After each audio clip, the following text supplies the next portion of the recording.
Salam sejahtera, salam UiTM di hatiku, and good morning everyone. I would like to welcome each and every one of you to our Ready, Set, Muet 2026, a Muet preparatory online webinar series incorporating the UiTM APB Collaborative Teaching Initiative.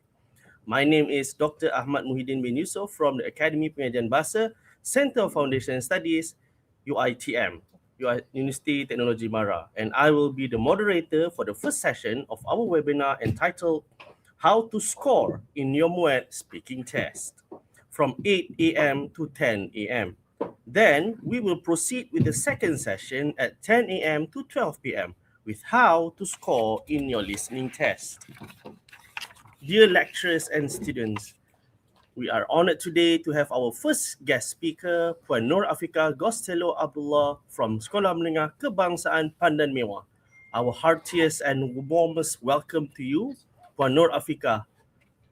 Thank you for being here today. Before we proceed with her session, please allow me to introduce our distinguished speaker for today. With years of experience in teaching, Puan Nur Afika Gostello binti Abdullah is a dedicated Muet Muet educator who began her career at SMK Tengku Mahkota Muar Johor and is presently serving at SMK Pandan Mewah Ampang, Selangor.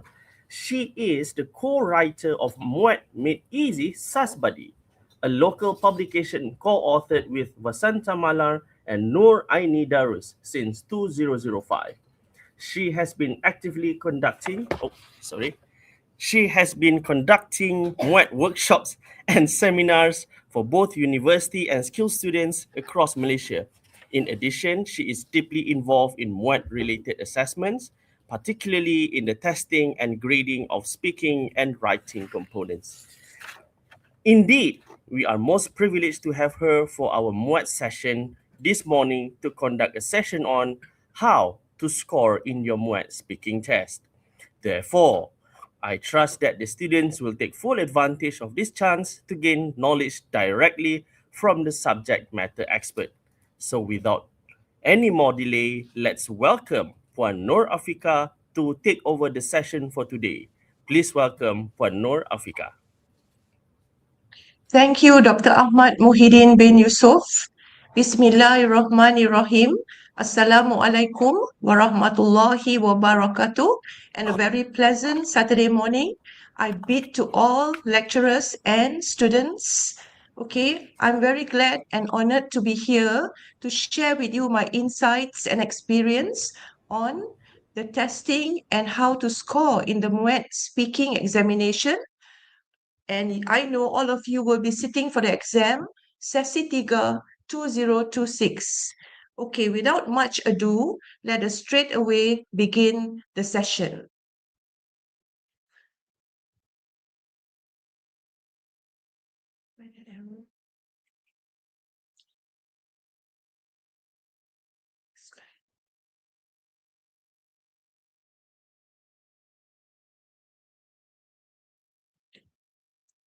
All right, candidates, as all of you know, for the examination for Muet speaking, you will be actually be undergoing two tasks, okay, whereby you will be assessed separately.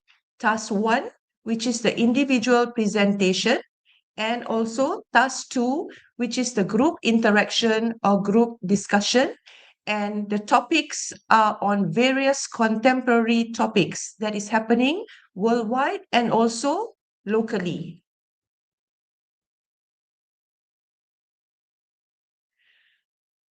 All right, this is a very rough and very fast summary of part 1. For part 1, all of you will be given 2 minutes time to prepare for your speech, okay, whereby a piece of paper and a pencil will be provided. So you come to the examination hall only with your exam slips and your IC, okay? You are allowed to write your points and also start reading the question for 2 minutes. It's all in that 2 minutes time to read and jot down your points. After that, candidate A will start to present. Okay, you'll be given 2 minutes to present your points, And while candidate A is presenting, the other three candidates, B, C, and D, you are supposed to only sit back and listen and do not jot down anything more on your piece of paper. Right, let us go through one situation of a task one, which is an individual preparation. All right, this is the situation. Mother's Day is a special occasion to show appreciation to our mothers. You plan to have a meaningful celebration for your mother. I'm taking the sample of candidate B's task. And candidate B, you are supposed to talk about bake her favorite cake. All right, before you begin jotting down your points on that piece of paper, please be very careful to note what are the keywords in the situation. All right, for this case, the situation, the keywords are Mother's Day, and you want to show appreciation to your mom. So you are supposed to bake her favorite cake. So those are the three main points which you must be holding on to when you are jotting down and preparing your points. All right, I'm giving here a sample of a weak presentation. So what do I mean by a weak presentation? Is it a band 2? Is it a band 2.5? A band 3?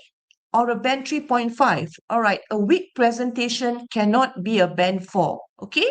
All right, let us look at this dialogue. This is a task 1, and this is not 2 minutes talk time, right? So be very careful, ladies and gentlemen.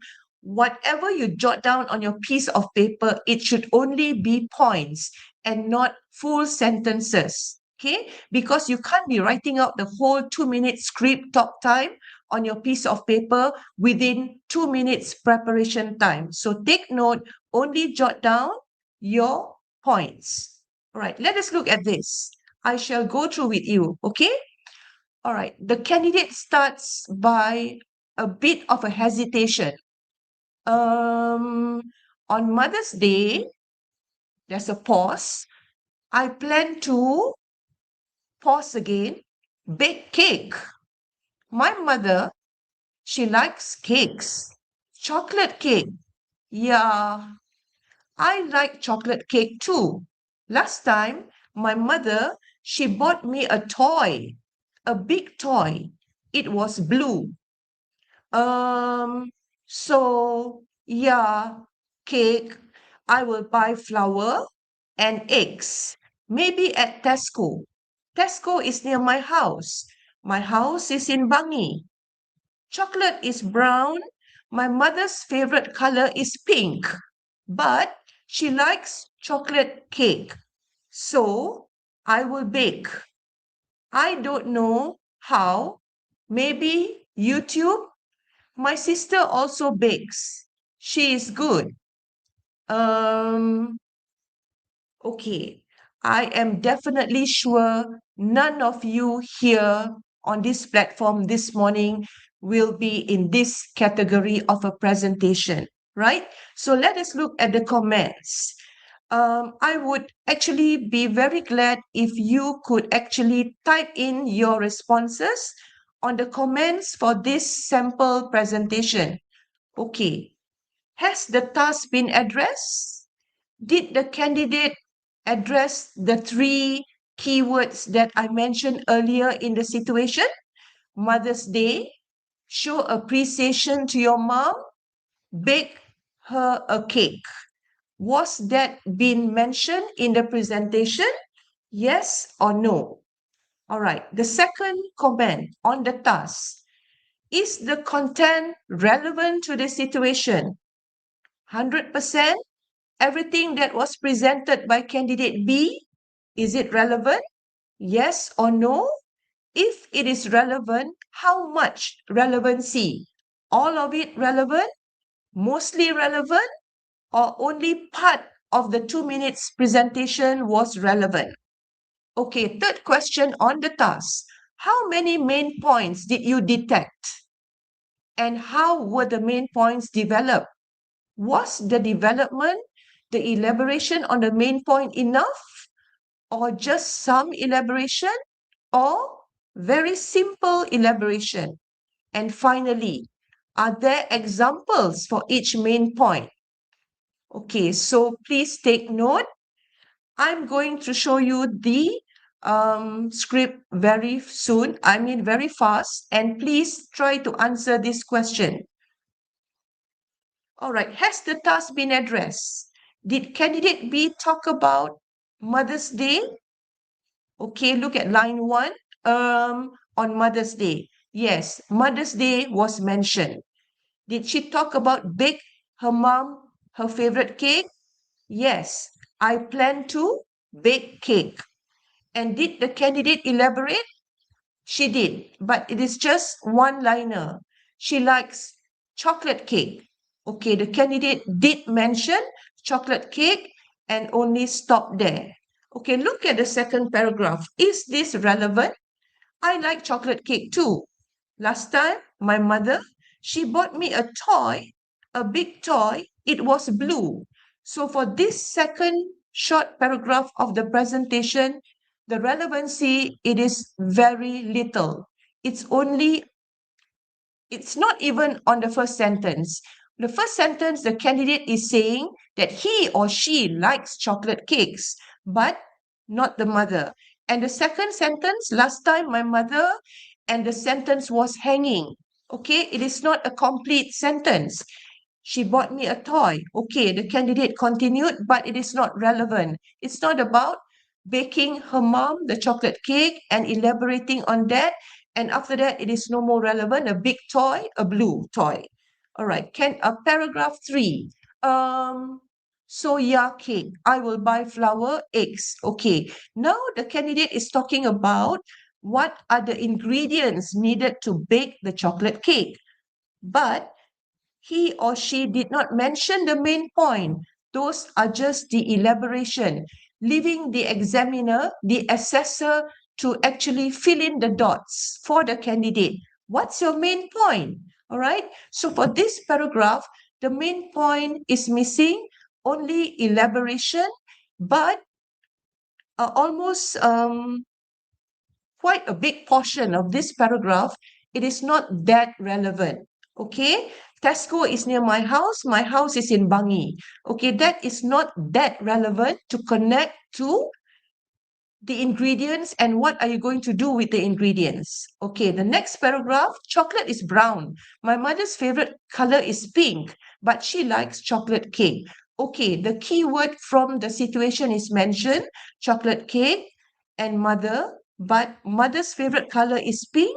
She likes chocolate cake. There isn't any connection between telling your mom's favorite color and now you want to bake her a chocolate cake. What is the connection? There is a question mark. Okay, when there are many question marks on the examiner's mind, when the examiner is actually listening to your presentation, that is no more a high 3.5 band, or that is definitely not a band 4. A band 4 presentation, it should be clear. There shouldn't be any doubts on the examiner's mind when he or she is listening to you present. Okay? And the second last paragraph, so I will bake. I don't know how. Maybe YouTube. My sister also bakes. She's good. Okay, the relevance to maybe YouTube. What are you going to do with the YouTube? So this is another instant whereby the connection, the dots, okay, the filling in of the blanks has to be done by the assessor. The candidate did not mention clearly. And she talks about her sister also likes to bake and her sister is good at baking, I presume. Okay, what is the connection here? Is your sister helping you to bake mom's chocolate cake? Not mentioned, and it ends there, right? So you can see the comment on the task. All right, task has been addressed, yes.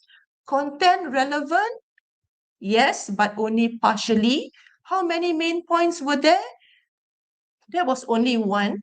Okay, main point 2 about the ingredients and how you're going to bake the cake, it is not mentioned. Only simple development. And examples for each main point, only for eggs and flour, but the main point is missing. So that is why this sample, it is a weak candidate, right? Let's move on to the next slide. Now, I'm going to comment on fluency.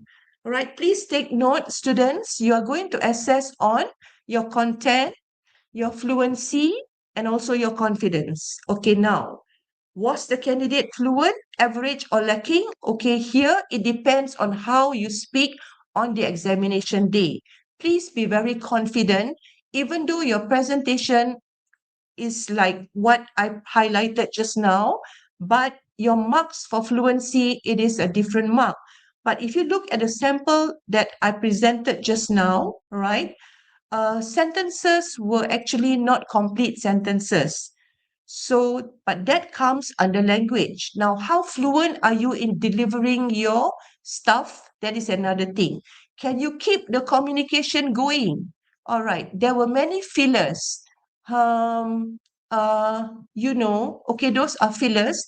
There were quite a few just now, but the communication actually went on quite smoothly, even though there were fillers and even though some elaboration and development, most of it that they were not complete, all right? It is there. Fluency is actually present, but average. Okay, linking words.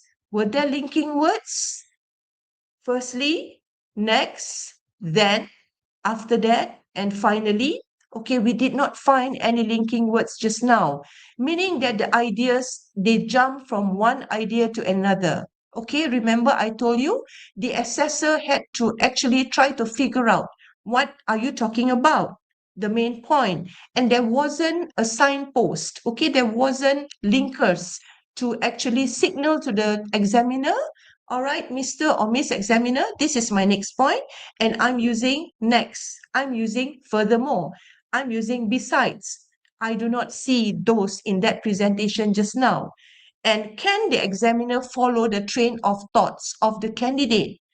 Examiner feels like listening to random thoughts. Okay, so these are the comments for fluency. All right, now for language.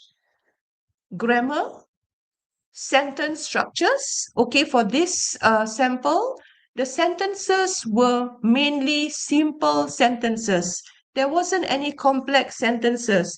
There wasn't any because, as, okay? Complex sentences were not there at all. And vocabulary use, the words used by the candidate to present his thoughts were just quite limited. It's not wide, it's not even moderate. Okay? And pronunciation, was it clear? Did the candidate actually utter items that cause misunderstanding to the two assessors?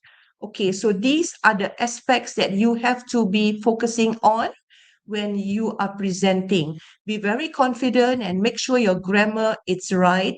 Sentence structure, there should be an assortment, a mix of simple and complex sentences, and also a wide range of vocabulary, some nice phrases, some low frequency words, okay, some good words. Please insert that in your presentation and make sure you sit up upright, straight, and pronounce your words clearly, and do not cause the examiners to be having any question marks, any misunderstanding in their mind about what you are talking about. All right? All right, candidates, please feel free to ask me any questions in the chat box as we go along, and I will actually reply to your questions, right? Okay, now let us look at a sample of a good presentation. Okay, what do I mean by a good presentation? A good presentation starts from a band 4, 4.5, 5, and 5 plus. So it depends on how well you elaborate on all your points. Okay, are your points mature enough, or are all the examples given and your thoughts are just simple thoughts? And your fluency, you are very fluent, and good control of language, good choice of words which are very apt to your task. Okay, those are the pointers that you have to take, you have to consider. Okay, same situation. On Mother's Day, I plan to bake her favorite cake. All right, this is the script. Good morning, examiners and fellow candidates. Today, I would like to talk about my plan for Mother's Day, and that is to bake my mom her favorite chocolate cake. All right, your opening is good. You greeted the examiner and you are telling the examiner what you are going to deliver. Okay? And you are using that signposting there. Today, I would like to talk about what? Okay, I would like to talk about my plan for Mother's Day. And straight away, you introduce your point. What is your plan? To bake my mom her favorite. And you straight away give the example chocolate cake. Right now, second paragraph, which is your first main point. Firstly, I want to bake the cake to show my appreciation to her, to my mom. The word appreciation came from the situation in the question paper. So please remember, candidates, look at the situation and extract the keywords from there and make sure you include that in your presentation. This word appreciation, it appears in the question paper. My mom has always taken care of us every day. So, so I feel that it is time for me to do something special for my mom on Mother's Day. And what is the special thing you're going to do for her? Baking is my way of saying thank you. All right. So if you look at this second presentation, everything is gelled up nicely. There isn't any question marks on the examiner's mind. Right? Everything is clear, laid out clear by the candidate. Okay. Secondly, right, the linker is used. Secondly, I choose her favorite chocolate cake. Why? Because I know she loves it. Then you give your example. For example, every time we celebrate birthdays, she will always request a chocolate cake with extra chocolate chips. Therefore, I'm sure she will be very happy to receive it, to receive this chocolate cake, which I plan to bake for her. All right. The next paragraph, the next part of your presentation. In terms of preparation, I've already planned what I need to do. To begin with, I will watch a few YouTube tutorials to learn the recipe. After that, I will buy all the ingredients such as flour, eggs, cocoa powder, and chocolate from the supermarket. Finally, I will bake it on the morning of Mother's Day. Why? So that the cake will be fresh. So all throughout this second sample of a presentation, you could see the vast difference, okay, between this sample and the first sample just now, which was a weak one. And now the candidate concludes his or her presentation.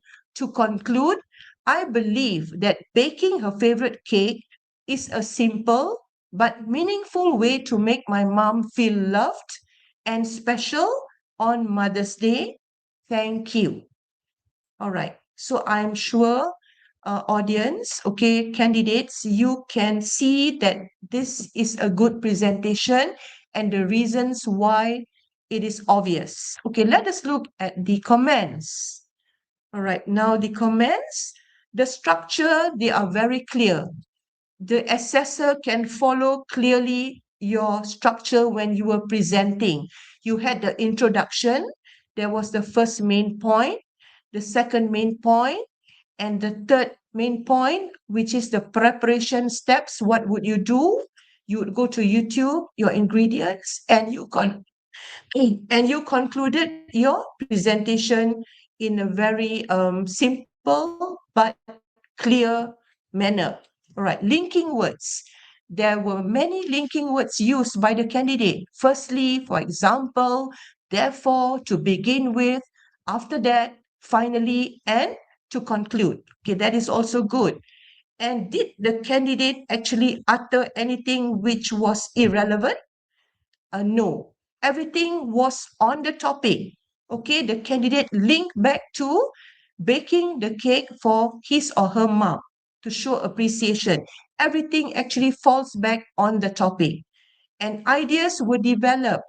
The candidate did not just mention, I will bake, but she mentioned why. Why plus how? Because. Okay? And the presentation was smooth.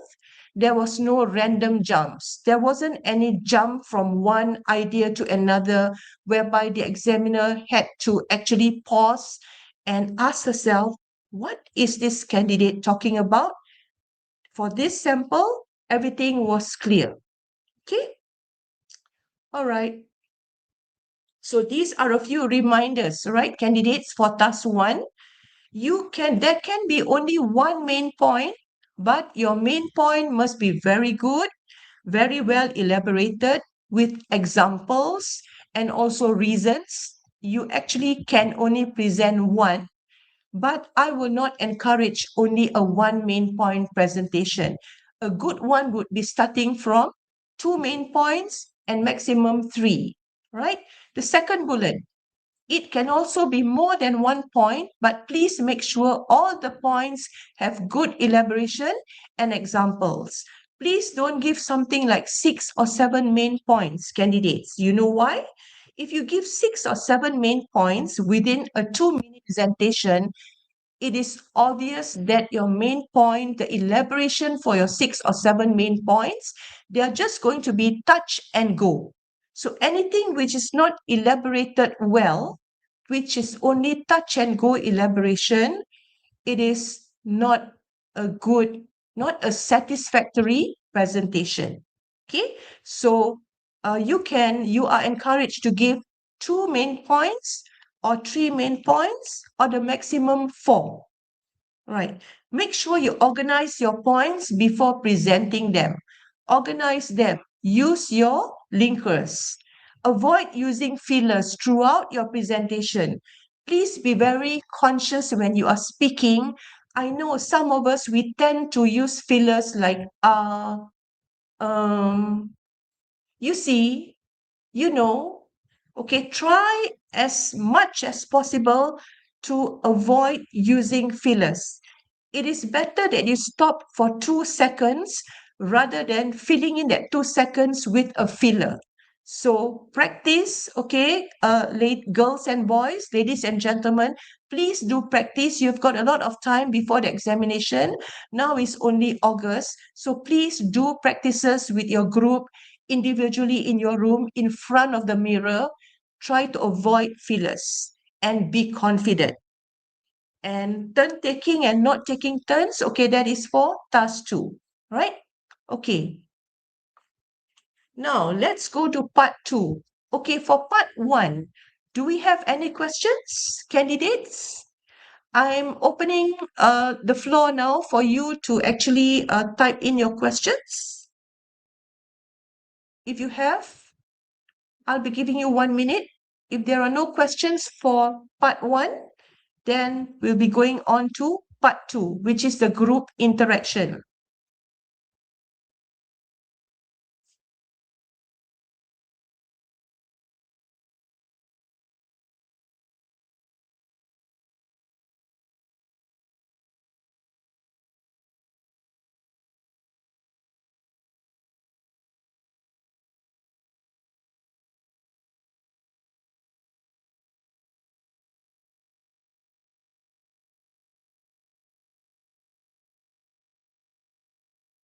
Okay, there's a question here. Do we get to choose our group members or are they randomly chosen for us? Okay, for this one, if you are a private candidate whereby you have actually registered privately directly to MPM, then it is sorry that you do not get to choose your candidates, right? Your 3 other friends. But if you are coming from an institute, and I believe that UITM, okay, if you have been registered by your lecturers in a group, definitely you can actually talk to your lecturers and put you into groups of 4, but that is before the lecturers register you. Okay, but once your lecturers have registered you, you have to follow the index number given by MPM, and it is 4 by 4. You have to follow that grouping. Okay, another question. Is it compulsory to provide 3 points? Okay, a very good question here. It is not compulsory to provide 3 main points. You can provide two, but remember your talk time is 2 minutes. So if you provide 2 main points, you have to make sure that when you talk for 2 minutes, you have to elaborate quite extensively because you've got only 2 main points. You have to talk about what, why, how to bake the cake, but you have to make sure at the same time that your points are all relevant. Okay, for example, where are you going to buy the flour and also the cocoa powder and the chocolate? You can touch on, I'm going to buy the ingredients for the chocolate cake at Tesco near my house, full stop. You don't go and elaborate on and on about Tesco, this, Tesco, that, then it will be irrelevant. So for that question just now, I would suggest you to stand by the third main point on your piece of paper, just in case you finish your 2 main points and you say thank you, and the examiner tells you, you've got another 30 seconds, candidate B. So at least you have the third main point stand by on your piece of paper and you can talk about your third main point. Okay? An ideal one would be 3, not 4, not 1. Okay, bullet 2. All right, let's look at bullet 2 in this reminder list. The presentation can also be more than 1 point, but please make sure that all points have good elaboration and examples. Okay, not so clear. That means what I mean is here that you can actually be presenting more than 1 main point. Okay, more than 1 main point. That means probably 2. But make sure all your main points have got good elaboration, enough examples, enough how, enough why, so that your talk time will be fulfilled and you will not stop before the 2 minutes talk time. Okay, that is my explanation for bullet 2. Okay, if we are still writing points while listening to other candidates if we are still writing while other candidates are speaking, will our marks be deducted? Okay, your marks will not be deducted, but the examiner will actually tell you, candidate C, please stop writing. Okay, for some candidates, when it is not so nice, okay? Because now you know, your lecturers, they have told you that you are not supposed to write anymore. All the 4 candidates were given 2 minutes to write. So while the candidate A is presenting, it is unfair for B, C, and D to write some more because candidate A did not have the privilege to write anymore. She only had 2 minutes. So everyone, your writing time is only 2 minutes. And when the first candidate starts to speak, everyone pens down, sit back, and listen to the candidate's talk.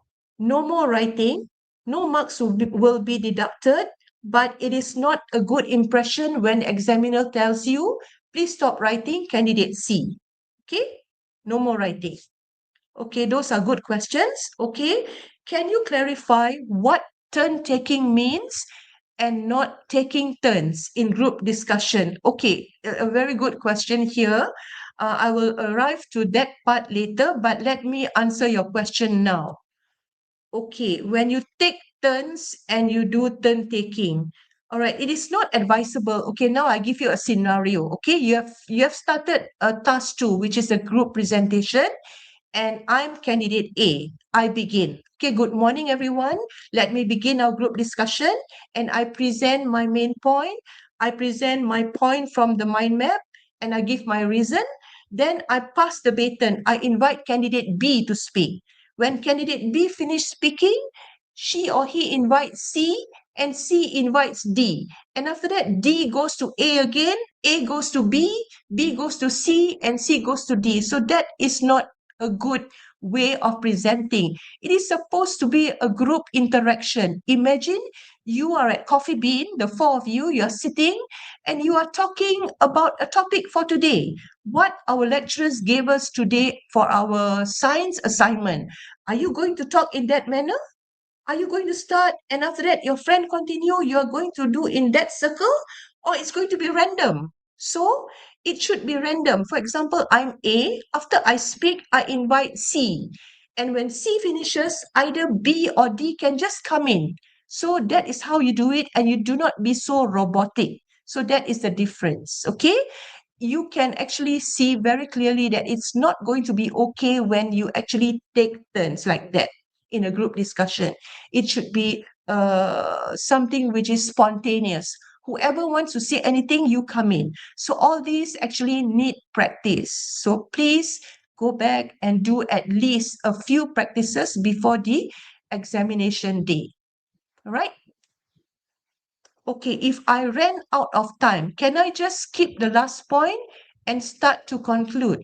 Of course you can. If you have a timer on your table, okay, some examination centers, they put a timer, I mean like a small, a clock, a small one on the table, which is allowed. Okay, so lecturers, if you want to do that, you are allowed a small one, the digital one, whereby the candidate could see the timing.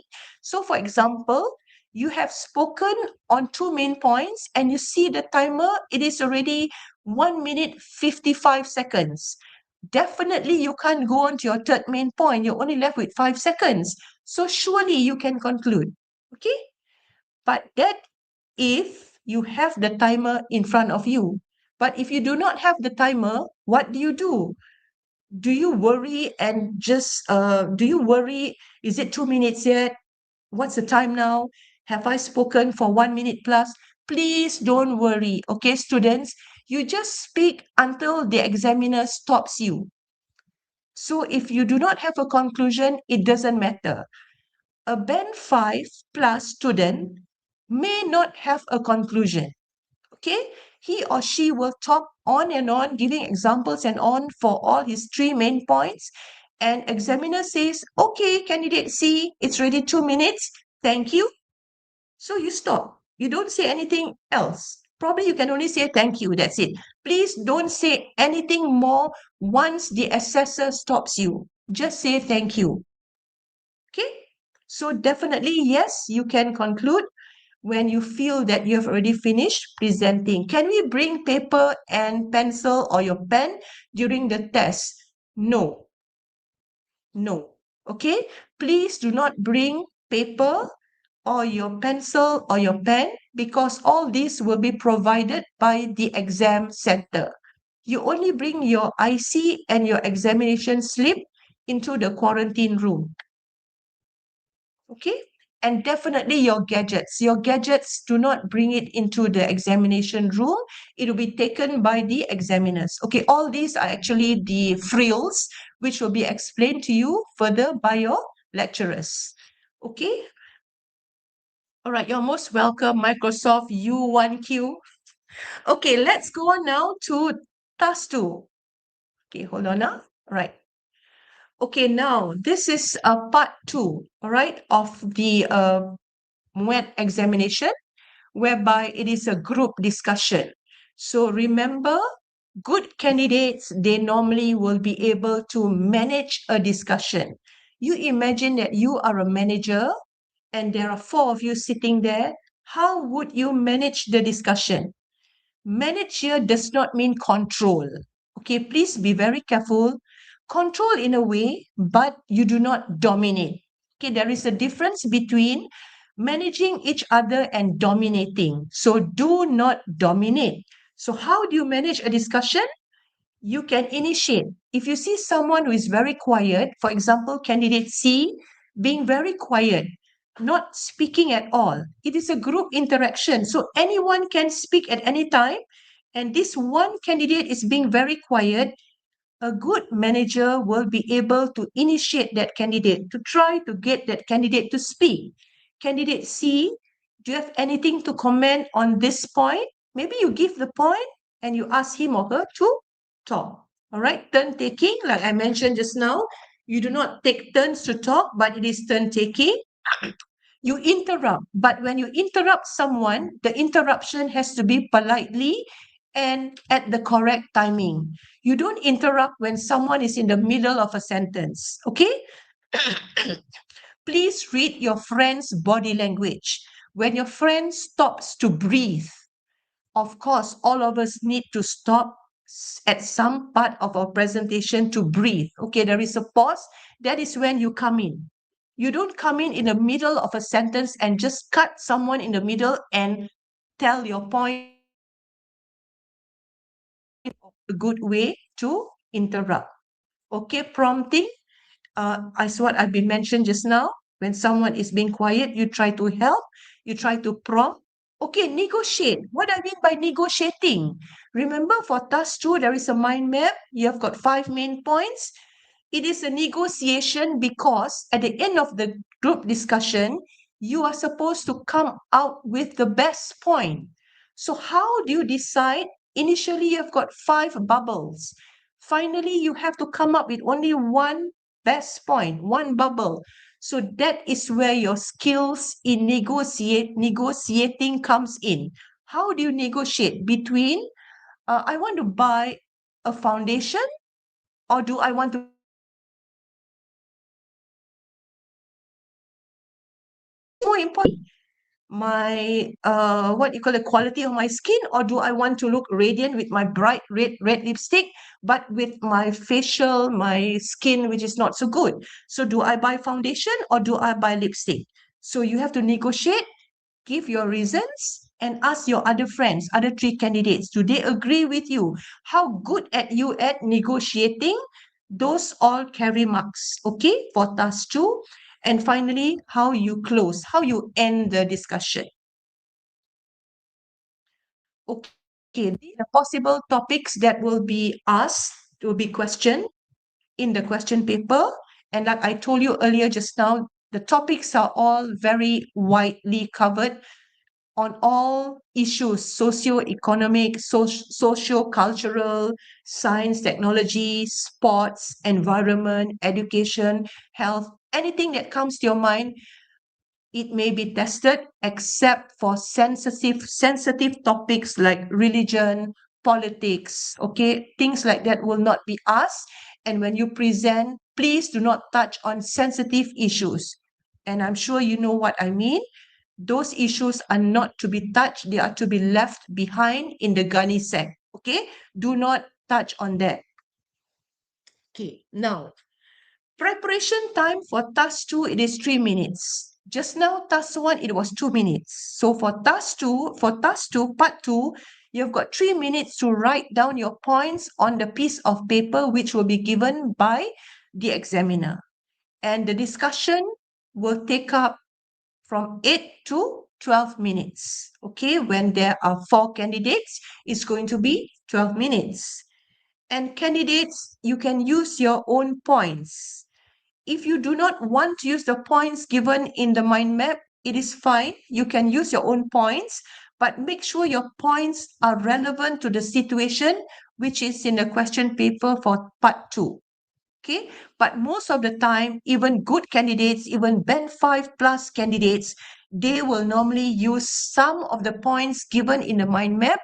Probably they use 3 points given, but they have probably their own points, 2 points. But if you do not have your own points, you want to use all the 5 points given in the mind map, by all means, please do so. You can still touch the highest band by using the points given in the question paper by MPM. Okay, that is not an issue. What is important is how you deliver, how you interact with your other 3 candidates, how you negotiate on choosing the best point, how do you help a candidate who is weak and not really performing. Okay, those are the things that matter most, rather than trying to crack your head and wanting to impress the examiner by trying to come up with one point of your own. I will not encourage that if you do not have the point in your mind. All right. Now, this is the task. An example of a task 2. Your school has 10,000 ringgit to improve student facilities. So now, in your group, discuss the things that you can spend the money on. The 5 points are given to you.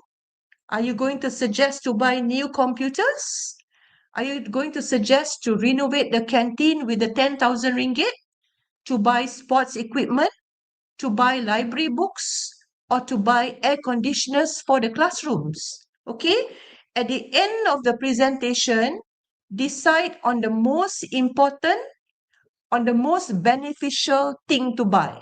So at the end of the discussion, try to decide on one best item to buy for your school with that 10,000 ringgit. Okay? All right. Now, this is the mind map. Right. Same thing. The question has been transformed into a mind map. So you have got 5 points given in the question paper. So what I meant earlier on just now, just use these 5 points. Don't waste time if you cannot. Okay, if you are not quite a fast thinker, do not crack your head and think of other points apart from these five. Why bother when 5 points are already given to you? Just talk on them. Okay? Okay. Now, I'm going to give you an example of what we mean by interactive communication. All right. For task 2, what are the aspects that you will be assessed on? Definitely for something which is an English language speaking assessment, you can't run away from what you present, your task, your points. Okay, that is one. How well you elaborate on your points. Were there examples? Okay, firstly. Second, of course, your language. Okay, do you have good control of some complex structures and simple sentences? It should be a mixture. Do not talk only on complex sentences. All your sentences has got because, as, therefore, but you do not interweave your presentation, your discussion with something simple like, what do you mean by that, candidate? See? Okay, how else are you going to ask a candidate a question apart from being a simple question? Okay, so please make sure there is a mixture of simple sentences and also complex sentences. That's for language. Task, language, okay. Third one, how well you interact with the other three candidates. Okay, I'm giving here a sample of how do you interact? What do we mean when we say, she is very good at interacting with her three other friends. So what do I mean by that? So we have a sample here to highlight to all of you what is meant by having good interaction with other three friends. And finally, does your discussion, okay, each candidate, is there a flow? Same thing. Do you interact and is there a flow? For example, now you're talking about buying air conditioners for the classrooms. So please make sure that when you speak and when you ask other candidates, it is about air conditioner and do not go and suddenly from aircon in the middle of a sentence, you stop and you jump into the next point, renovating the canteen. So you see, this is same like task 1. The flow has to be there.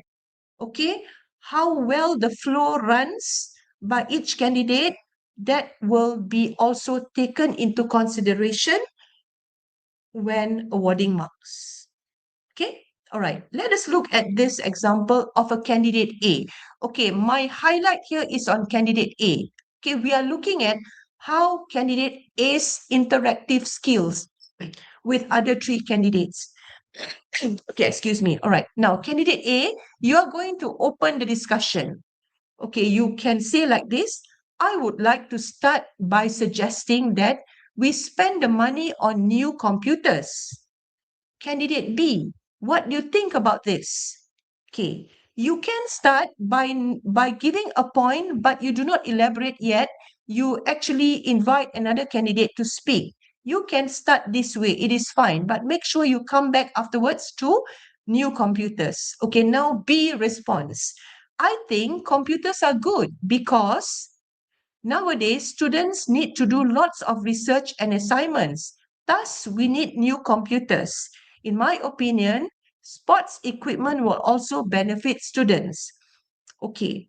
Okay, let us look at this one question first, okay? Because I feel this question, it is relevant to what I'm talking to you about now, okay? The question is, how can we interrupt people if they are talking for too long, but each time they stop, they are already really quick to start their next sentence. Okay. This normally happens with probably a very proficient in language students and students who are very confident. Okay, but I know there are many band fives and probably band five pluses. You are here today in this room. Okay, so please do not let this happen because it is not good.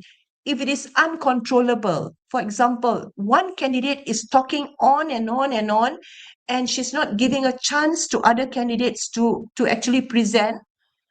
If it's uncontrollable, the examiner will stop the candidate. Okay, but that is the one scenario. How do you stop the candidate?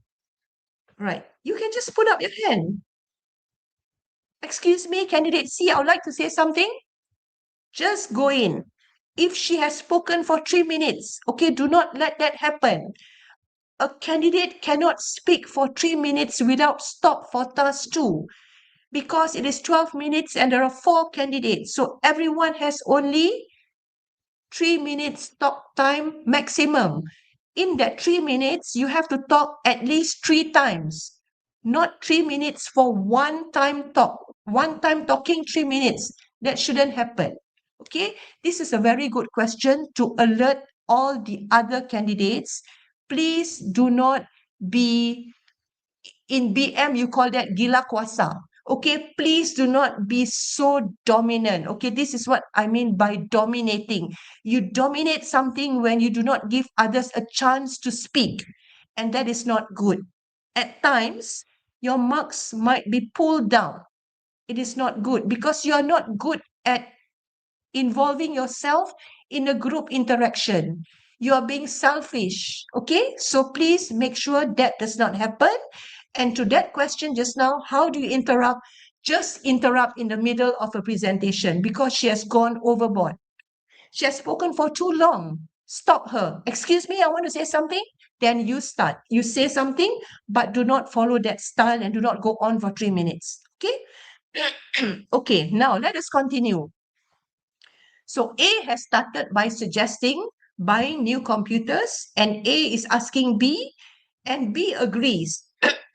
Okay, please remember, candidates, when you agree, when you take the baton, okay, you take the turn from the candidate before you, please elaborate a little bit on that candidate's point before you introduce your point. Are you all clear with what I'm saying now?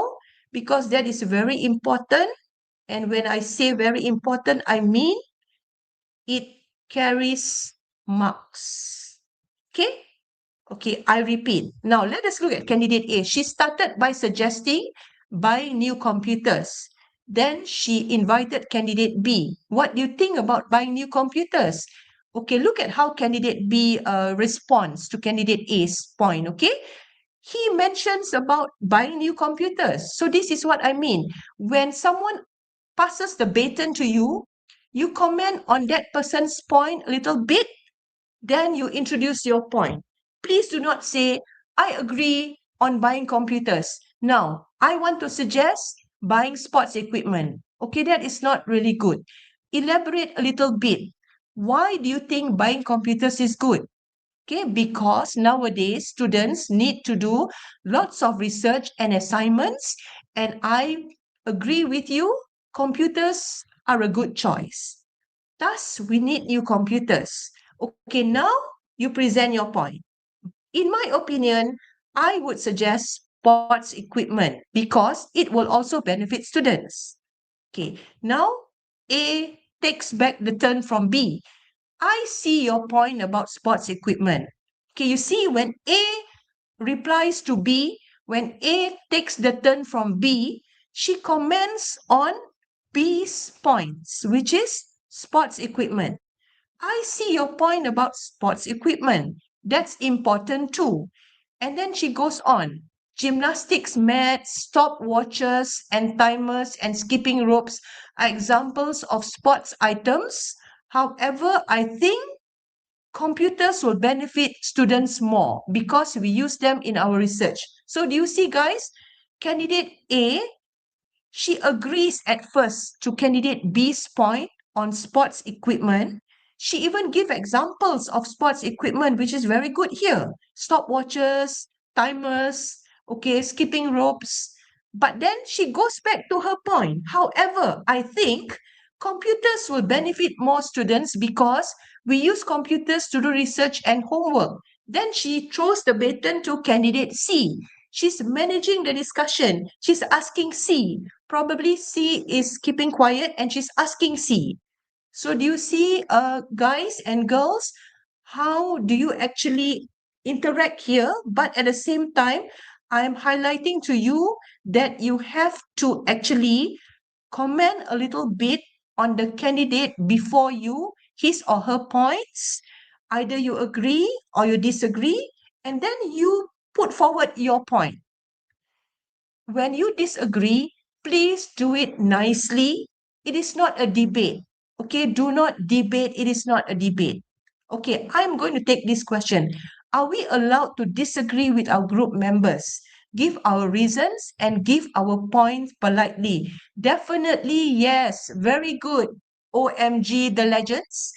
You are definitely allowed and you have the privilege. It's your right to disagree.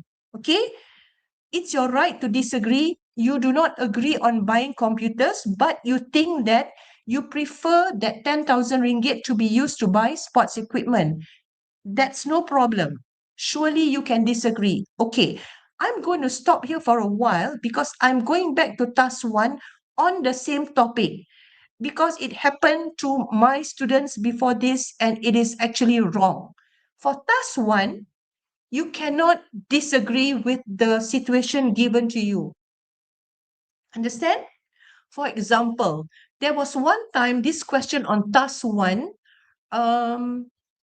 young people should marry early. And candidate A, her point was, this is because they can start a family at a young age. And candidate A disagreed with that. Okay, that is a big sin. That is a mortal sin. You cannot disagree with whatever point that was given to you in task 1. Even though you know that you don't like and you don't want to marry early, but you have to answer to that situation.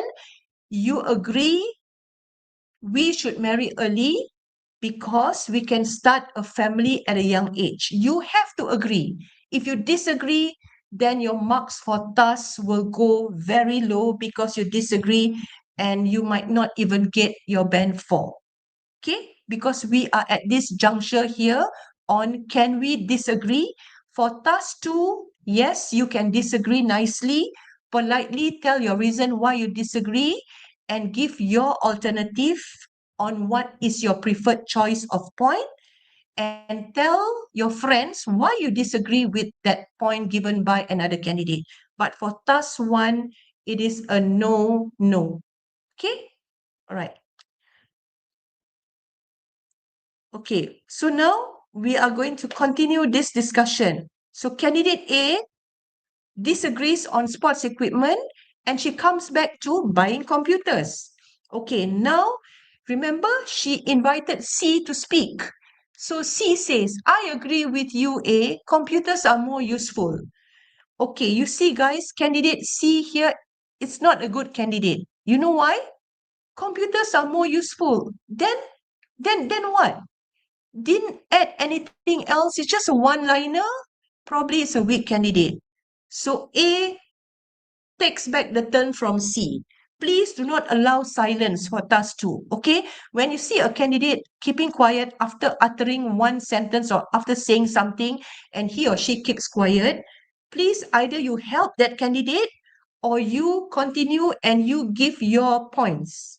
But it is good if you can help candidate C, probably to throw a question and prompt that candidate to speak. All right. So candidate A takes back. Thanks for agreeing with me on the computers, candidate C. Okay, candidate D, we haven't heard from you yet. Which facility would you choose? So do you see, guys, how is candidate A's interactive skill here? She's touching every candidate, but she's not dominating. Okay, now she's asking D, what are you choosing? Okay, now candidate D says library books. Why? This is because students need to look up information to complete their general study assignments. For example, okay, now let us look at this question. Okay, never mind. Okay, then candidate A continues back.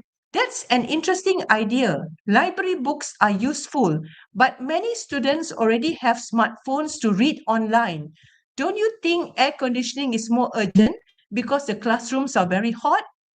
Okay, guys, please look here. Candidate A, she is agreeing to buying library books initially. Interesting idea. You agree first, you compliment your friend. Oh, that's good. And then she adds a little bit. Remember, I told you you have to add on a little bit on the candidate's point before you. Library books are useful. And she uses a but. That means she disagrees. But many of us already have smartphones to read online. And now she goes on to another point in the mind map. Okay, she touches on aircon. Don't you think air conditioning is more urgent because the classrooms are very hot? So A is using another point, which is good. Okay, which is good because it is a 12-minute discussion. Okay, then B comes in. Maybe you're right. Okay, now A takes back. So it seems most of us agree on computers. Shall we proceed to the next choice between canteen renovation and computers? So A brings in canteen renovation, but she's trying to negotiate now between canteen renovation or computers. Which one? I feel the canteen is used by everyone daily. Do you agree? Or do you have any other views? So now C answers. I agree. Canteen renovation. But which would be the best choice? Renovating the canteen or getting more computers? Okay, candidate C is also now negotiating, trying to come to one common agreement, which is the most useful thing to buy. Renovate the canteen with the 10,000 ringgit or buy new computers. So now candidate A comes back. That's a critical decision to be made. Computers are a better choice than renovating the canteen. Why? Because computers directly support our daily academic learning and modern digital skills for all students. Okay, she comes back to computers. Now, candidate A continues, whereas a 10,000 ringgit canteen renovation only provides cosmetic or minor physical touch-ups that do not directly improve classroom education. Then it's ready time.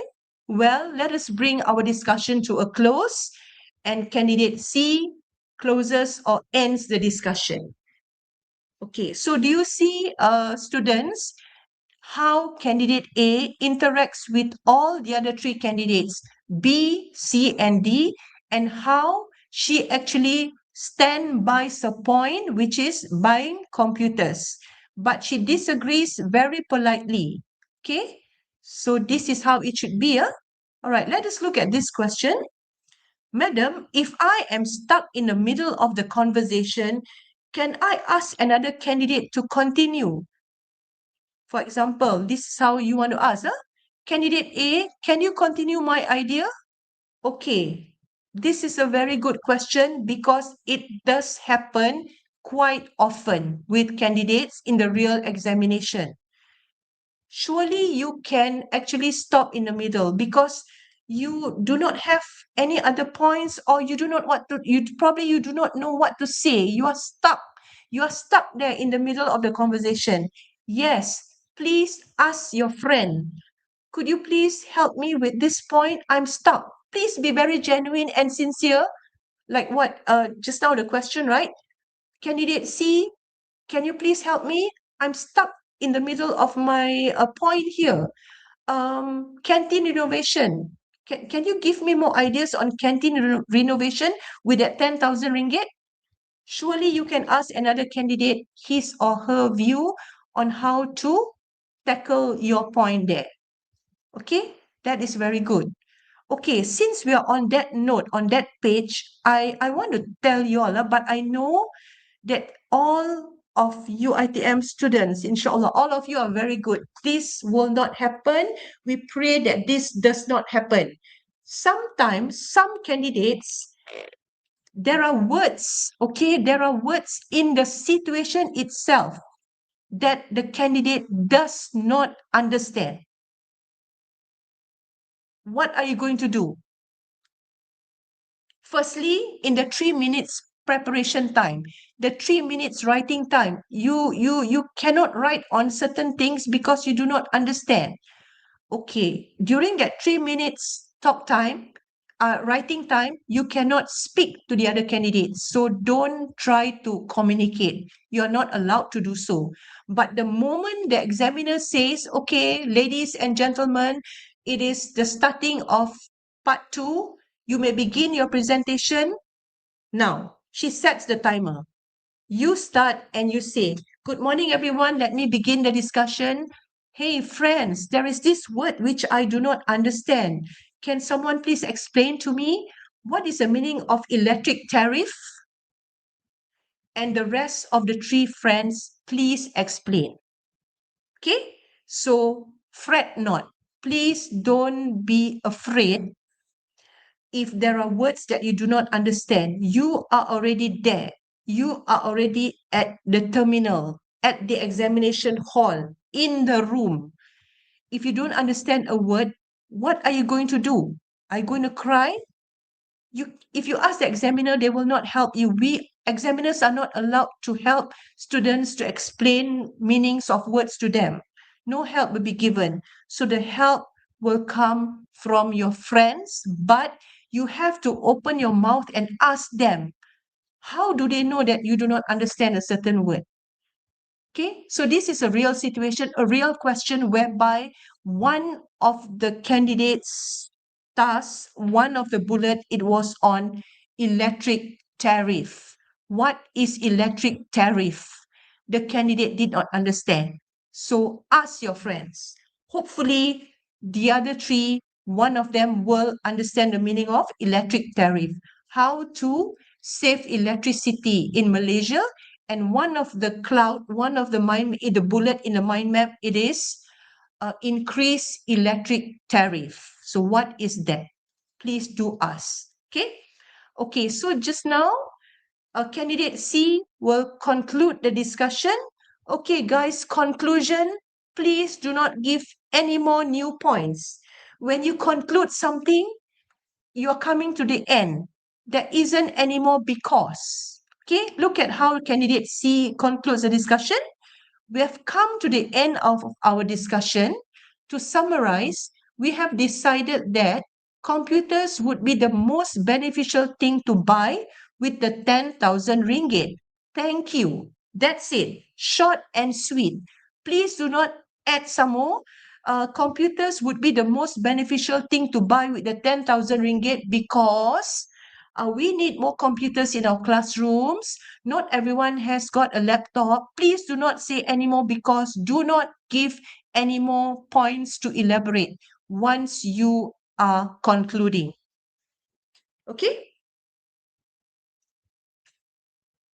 Okay. So for task 2. Okay, before I go on to this slide, let us take this question. Okay, it's a good question here.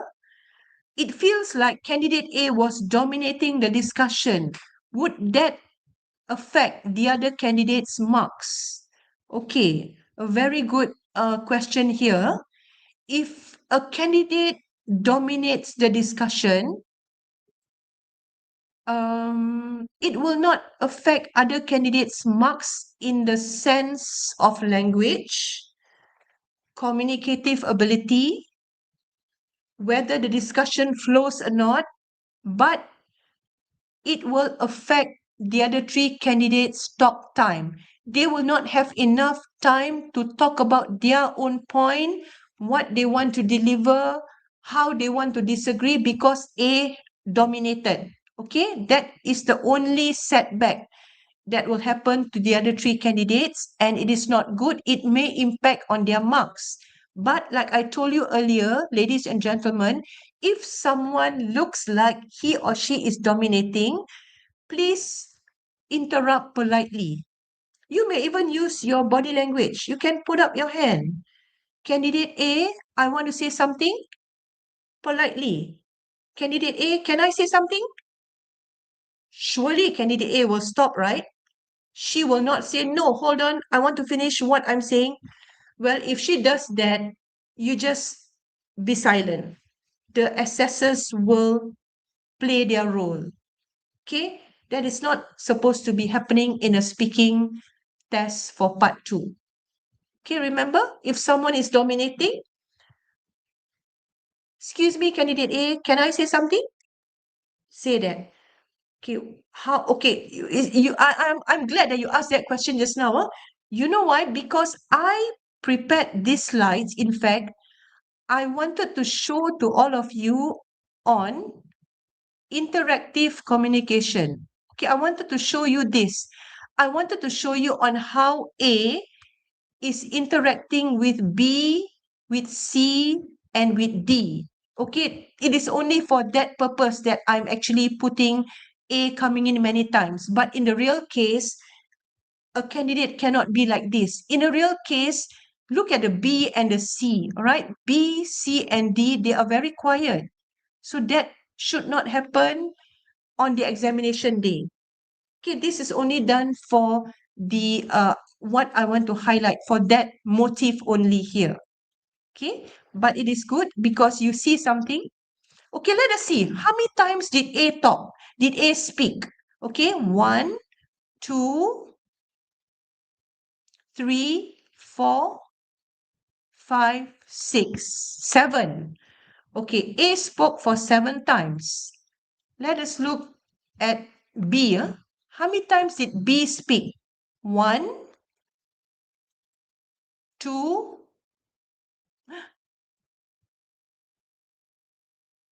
Okay, B spoke only twice. A 7 times, B twice. How about C? C 1, 2, 3. C spoke for 3 times. And how about D? D spoke only once. Okay, so this is not a balanced discussion. Get what I mean? It is not balanced because A cannot be dominating and speaking for 7 times unless it is a short interjection. For example, you ask a question to another candidate. Candidate C, just now you mentioned that the money to be used to renovate the canteen. Uh, I do not really get when you mention about the part whereby the money is used to build that new block at the back of the canteen. Can you elaborate? What will that block be for? Okay, if you interrupt just for a very short, probably just around 40 seconds talk time, that is fine. You can speak for 4 times. Okay, so try candidates when you practice in your groups after this because you need to practice before the examination many times. Okay, if you want to score your band 4.5, your band 5, your 5 plus, you need to practice a lot. Please make sure every candidate speaks for around 4 times. And you have to jot down during your practice time, please jot down, okay, how many times each candidate speaks. That if you know your groupings. Okay, if you know your groupings, that will be a very big advantage. You can practice. What say if you don't know? Like the beginning of the seminar just now, one question. Do we know the other 3 candidates? If you don't know, how are you going to practice? Are you going to sit and cry and do not practice until the examination time or how? You can still practice with your friends and you just pray that on the examination day, your other 3 candidates, they are not bad and they are people who will not dominate and they are people who can speak and they are not so weak. Okay, that is where you have to hope for the best. So the practice is very important. Okay, make sure every candidate speaks around 4 times. Okay. Okay. Now, for task 2, even though it is a group interaction, but marks are awarded individually. So don't worry. Don't worry that you know you are good, you know you're a band 5, and you are worried that there may be some candidates who are weak and the marks will be distributed evenly. No. Okay, everyone will be graded separately, individually. Okay, these are the points to be taken into account. Your points and how you elaborate. Do you give examples? Do you justify why you say that the money should be used to buy air conditioning units? You must justify. Okay, language, how well you interact with other candidates. Do you comment on other candidates' points first when you take the turn before you put forward your point? And do you link your point to other candidates' points? And do you give a new point? Okay, these are to be taken into account. Okay, let us look at this question. In that sense, wouldn't it be better for the candidates to only talk one time for around less than 1 minute straight to ensure their points are complete and whole? Or is interactive communication necessary? Okay, all right. So I believe that what you mean here is when you take the turn from another candidate, you talk about your point for around, oh, I see. Sorry, it's not 3/4 minutes, but for 3 or 4 minutes. Okay, I shall read this question again. Wouldn't it be better for a candidate to only talk one time for 3 or 4 minutes straight to ensure that candidate's points are complete and whole? Oh, okay.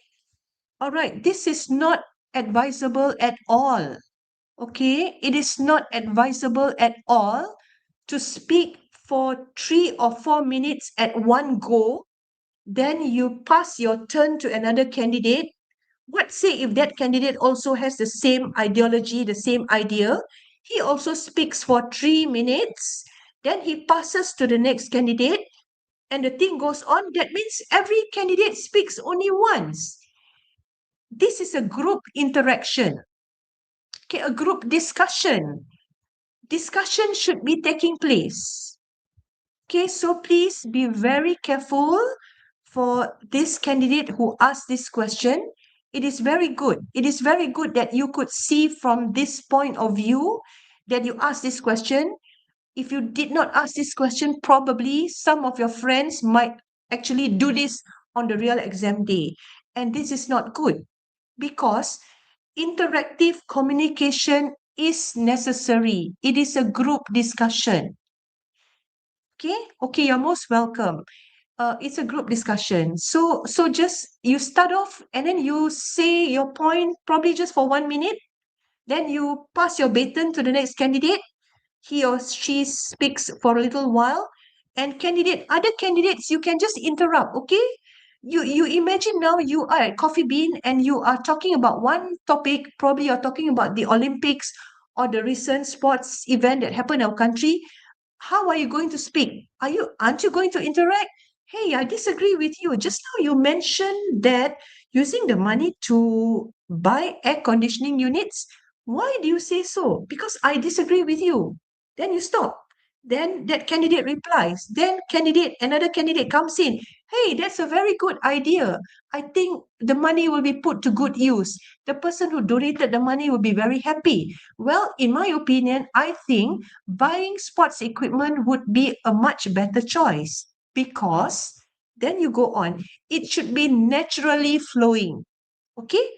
Can you try to make sure it flows naturally? So all this needs practice. Only through practice you can ensure perfection. That also is not 100% perfection. At least if it's not a band 5 plus, then you'll be in the band 5 because it's very important for you to score in the first paper. And the first paper is speaking. Once you score in speaking, you will be having the booster, okay, the confidence to do well in the other three papers, I'm sure. Speaking is the first paper, so please do your level best practice. Okay, so just now, these are the five things, okay, the five aspects that you have to take note for task 2. Okay, what do I mean by giving new point and fresh ideas? Okay, this is when you have one additional point to add on to that 5 points given in the mind map. Okay, maybe you want to add on something else, like probably building a surau or something like that. Why not? If you have got time. Okay, now, what if I do not want to pass the baton? In other words, I will just say now, what do you guys think about this? Okay, that's very fine. That's very okay. You have finished and you don't want to say, okay, candidate C, what do you think? Or candidate D, do you have anything to say? You don't want to do that. You just want to say, okay, what do you guys think about what I've just said? Fine, that's okay, right? And the other three candidates, you must get it. When the candidate says that, the other three, one of you, please respond and please do speak up. Okay, because this candidate has mentioned that, what do you all have to say? I finished what I want to say. So it's fine. You can do that. Nothing wrong at all. It is not a must that you say, candidate B, what is your opinion? It's not a must. All right. Okay, since we are at that question, if you are candidates and you know your groupings already, you can call each other by names. Please, you do not have to say candidate C, candidate A, what do you think, candidate D? No need. If you know their names and you are already been registered in groups, okay? By now, I'm definitely sure all of you, you have been registered already and you have your groupings and you know your friends' names. Just call each other's names. There's nothing wrong with that. Totally nothing wrong. It's totally normal. Okay, call their names. Okay, for example, okay, Li Ching, what do you have to say with my suggestion on renovating our school canteen with the money? And Li Ching passes on to Enche Shahmi, I disagree with you, Shahmi, just now when you said that, blah, blah, blah. So call names. Okay, call their names. Okay, the next slide. Now for task 2. In group discussion, do not waste time by waiting for other candidates to speak. Sometimes, for a group whereby most of the candidates are not that proficient or they do not really have ideas, there may be silence, the silence of the lambs, okay? There may be silence. Sometimes the silence can be for around 40 seconds to 1 minute. Please do not allow that to happen. You speak. Who do I mean by you? Each and every one of you. Speak. Everyone does your part. Okay, do not allow silence. Okay, there's a question here. What if, when the time comes, a group has not yet reached a conclusion on which point they are going to choose as their best answer? Should they just pick the suitable answer or how? Okay, there are two options. For example, all the 4 candidates, you chose a different point. Okay, all of you chose a different point. You did not agree on one point. Like just now, you did not agree on um, buying computers for the school. Okay, everyone had a different point. So how to conclude? You can just choose one point. Let me conclude the discussion. Well, the best item that the school can buy with the 10,000 ringgit is to buy computers. Or the 10,000 ringgit could be best used for buying air conditioning units for the school. Just choose one. Or you can say, in conclusion, all the 4 of us, we have got differing opinions on this topic, and we actually failed to come to one common agreement. Thank you. Okay, so that's how you can do it. Either you just pick one point, or you can say all four couldn't come to one common agreement. And that's the end of our discussion. Thank you. Or if you got two candidates choosing renovating the canteen, and two other candidates choosing buying computers. So you can say 50-50. All right. In conclusion, my friend and I, we agreed on buying new computers, whereas candidate C and B, they choose to renovate the school canteen. That if you got 2-2. Okay. All right. Now we have a question. Do we have to elaborate on all the points given to us in the mind map? Okay, not necessarily. You can actually only be talking on 3 points, but all the four of you are actively involved in that discussion on the 3 points. You're giving the advantages and the disadvantages, you're weighing why is this better than that, why the money shouldn't be used to buy this, buy that, but you're talking only on 3 points, and that is fine. No marks will be minus if you do not use all the 5 points. Okay, to that question. Okay, so now let's come back to the reminder. Point 2, bullet number 2. You can repeat other candidates' points, but come up with new ideas and examples. Okay, this is for candidates who are quite weak. You are quite weak, and I hope it does not happen here. You do not know, you do not have points what to say. And remember, for task 2 and task 1, when you are talking, you're not supposed to write anymore. So you have to remember, you have to have a good memory. You listen to what other candidates are talking, you register that in your mind, and you just repeat what that candidate said. It is okay, it's fine, because you still have got marks for your language, for the way you say it, even though the thing may be the same, your marks for confidence and your interactive skills. Okay, you repeat the point. If you do not have a point, it's better than you keeping quiet totally. Okay, so repeat. Okay, I might have misheard. Are we allowed to call the candidates by their names? Yes, you are allowed to call candidates by their names. It is fine if you know their names. Okay, you will be in the waiting room, in the quarantine room before the exam, and that's quite a long time. Okay, for example, if you are group number 5, exam starts at 8 o'clock, and every group will take around 30 to 35 minutes. Can you imagine group 5? Group 5 will start the exam only at around maybe 10 o'clock. So what are you going to do in that waiting room? Get in your groups. Okay, the teacher in charge of you, okay, I'm sorry, the pengawas calon. The pengawas calon will already put you in groups of 4 in the holding room, in the quarantine room. So you make sure you use your time beneficially in that quarantine room. Okay, get to know them, break the ice in the quarantine room, and just take a random topic and talk about that in the quarantine room. At least you have actually warmed up. And by then, even though if you do not know the other 3 candidates when you just came in, you get to know them in the holding room and you know their names. Okay, call them names. Okay, another question.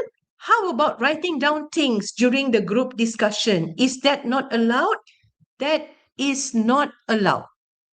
Okay, you are not allowed to write anything anymore during that 12 minutes discussion time. The writing time is only 3 minutes at the beginning before you start the 12 minutes discussion. 3 minutes to write, and when you are speaking, you can look at the paper that you have written your points on. But once you speak, you're not allowed to write anything more, because it is supposed to be a discussion. You're supposed to disagree everything just on the spot. Okay, you're not supposed to write anything anymore. Okay, I bring your attention back to that coffee bean. Remember the coffee bean scenario? You are there discussing with your friends about a topic. It's a discussion on what to do for Independence Day. What's your campus going to do? Not allowed to write anymore. You just agree or disagree impromptu on the spot. Okay? Before discussion can before discussion starts, we cannot talk with each other too. No. During that 3 minutes time, you are not allowed to speak to other candidates. It is individual preparation time for you to only write down your points. You're not allowed to actually ask them. I know some of you candidates, you want to ask your friends, hey, shall we all agree that I start first and then I'm going to choose buying computers.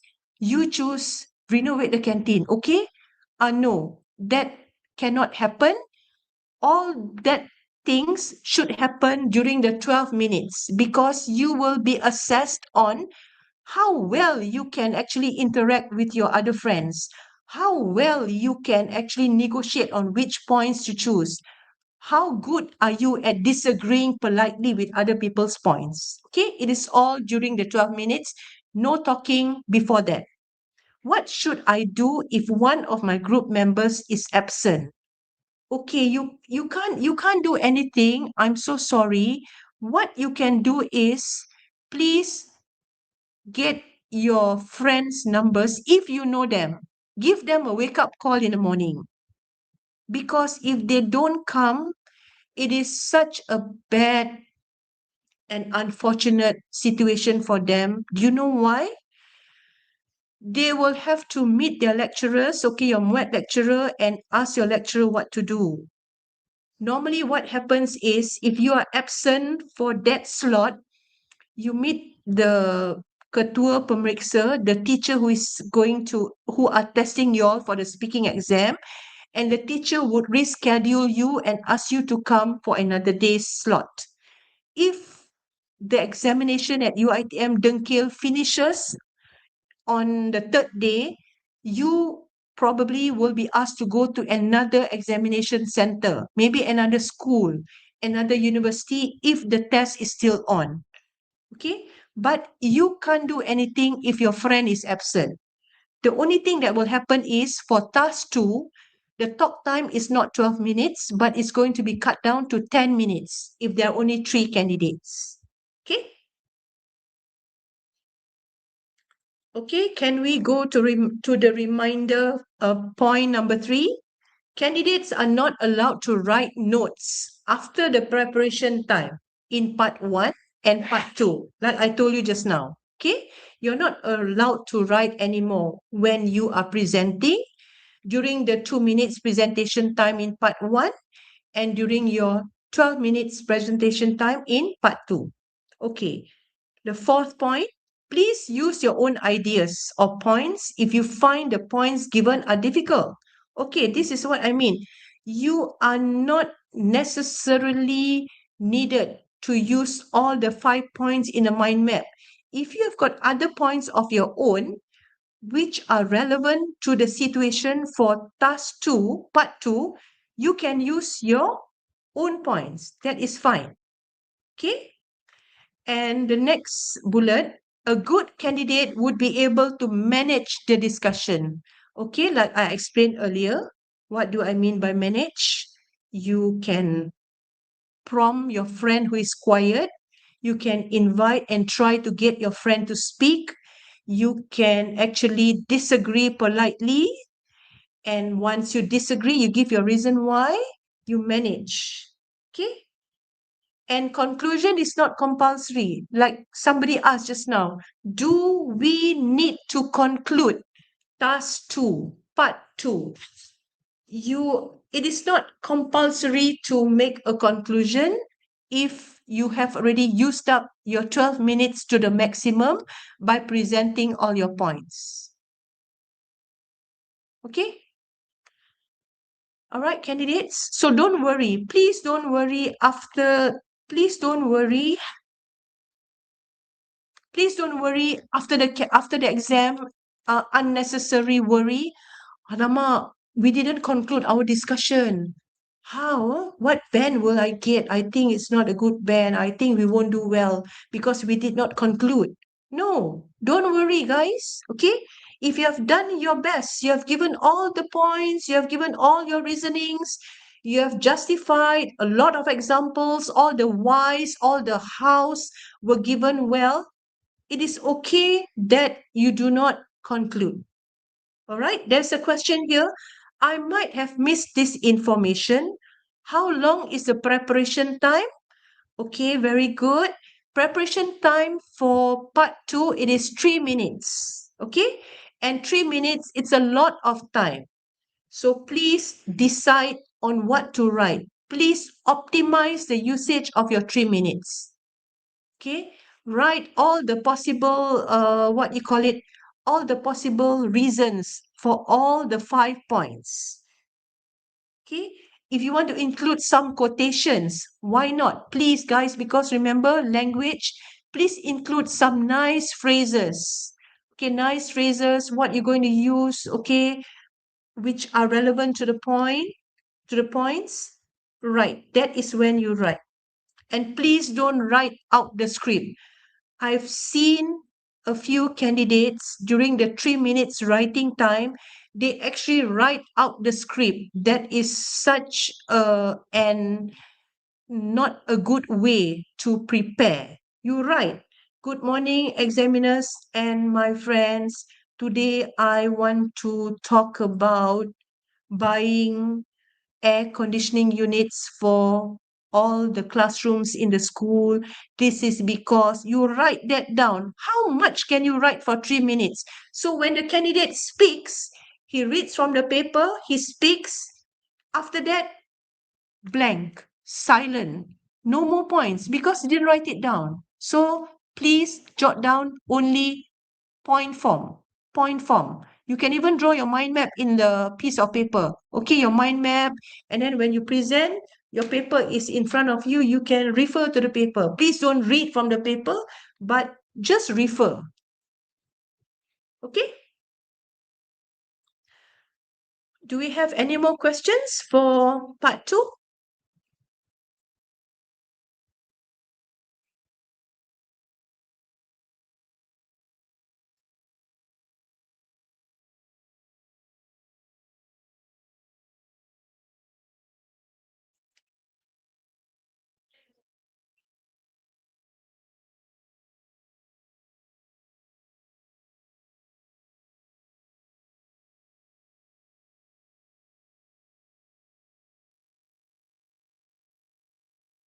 Okay, is it better to decide before who is going to make intro and conclusion?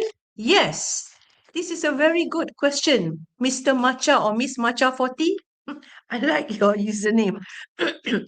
Yes, it is a good question. And candidates, all of you, please, please, please, for heaven's sake, in the waiting room, you have got a lot of time. Okay, please decide. You'll be seated in the group of 4. Please decide. There you can talk. There you can speak. Okay, please decide. Okay, I'm going to start. I'm going to get the ball rolling. And who is going to conclude? Candidate C, Siti Amina, you conclude. Okay, Siti Amina, so I'm going to start. Yes, please do that. So once when the accessor tells you, all right, candidates, now we are going to start part 2. You're given 12 minutes. Anyone can begin the discussion starting from now. And she presses on the timer. Straight away you begin. You have decided, right? Good morning, examiners and fellow friends. Let me begin our discussion. Well, today we are going to talk about, you read your situation. Okay? If you do not decide in the holding room who is going to start, then it's not going to be a good start. Okay, I've seen cases whereby when the examiner says, okay, now you can begin, everyone was looking at one another and their body language was going like, who is going to start? And the examiner had to say, well, could you all please start? Because she has already set the timer. The time is ticking and no one started, right? So that's good. Decide in the holding room, or if you know your friends now, you already know your groups, you can already decide during your practice time or during your practices, you already follow that format. Okay? All right. Okay, we have got some time for you to ask questions.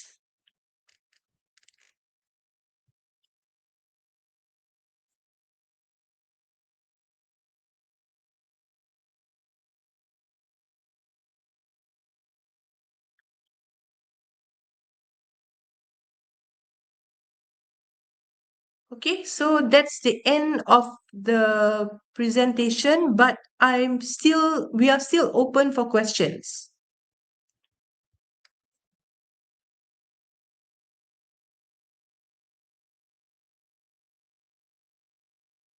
By the way, um, do all of you know your groupings or no? Do you know who your three candidates are going to be, your three other friends?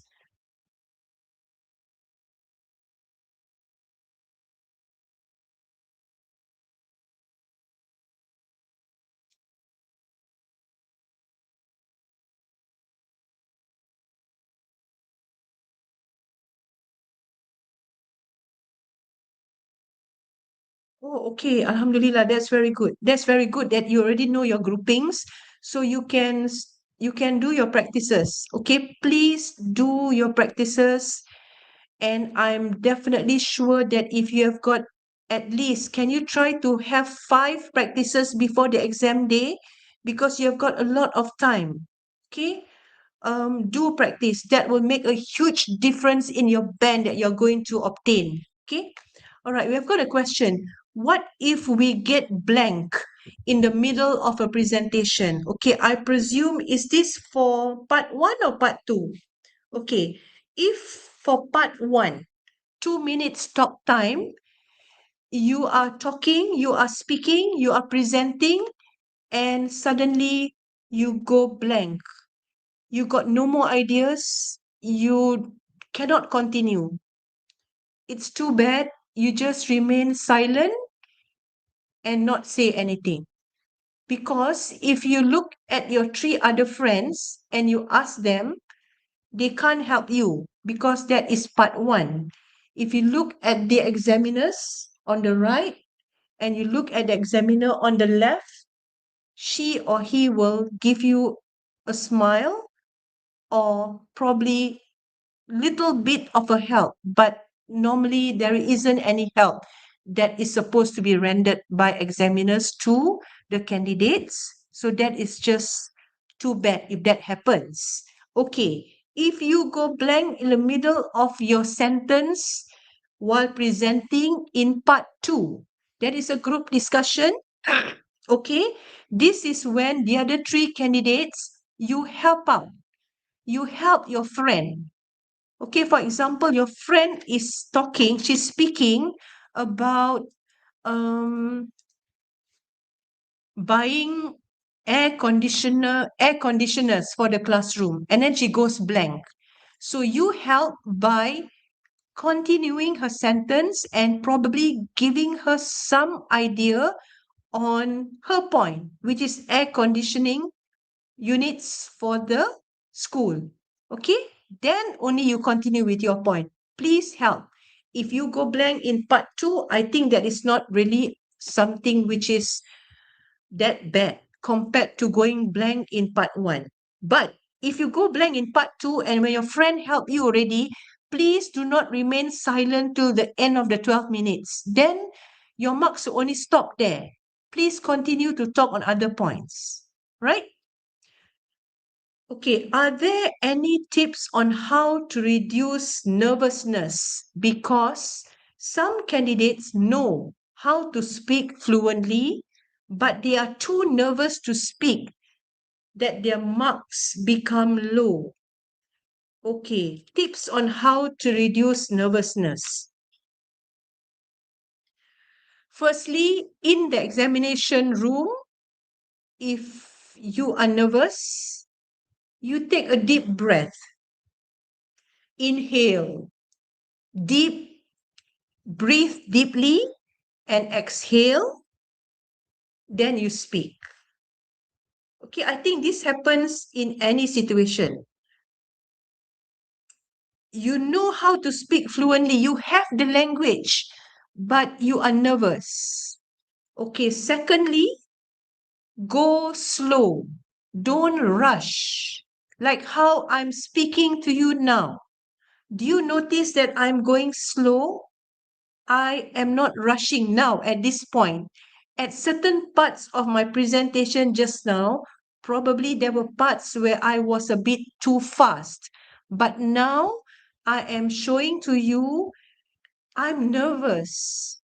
So I speak my words one by one, but I'm steady. Okay, I'm steady. I'm not dropping or breaking away or like that. I'm steady, but I am speaking at a slower pace. Okay, that is what you can do. I give you an example. Okay, you are nervous and you want to talk about using the 10,000 ringgit to renovate the canteen. Okay, I have something to say about canteen renovation.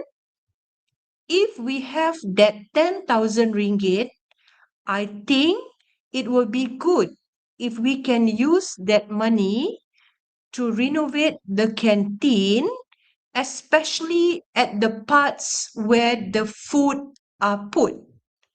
That area should be bigger and there should be many more lanes and counters so that more students could buy food at one time. So that 10,000 ringgit will be used to the maximum. Okay, so I think that is my second pointer on if you are nervous. And thirdly, this third point should be the first point actually. Practice, practice, practice. Because now is only mid-August. You've got a lot of time. Practice. At least you must have 5 practices with your group before the examination day.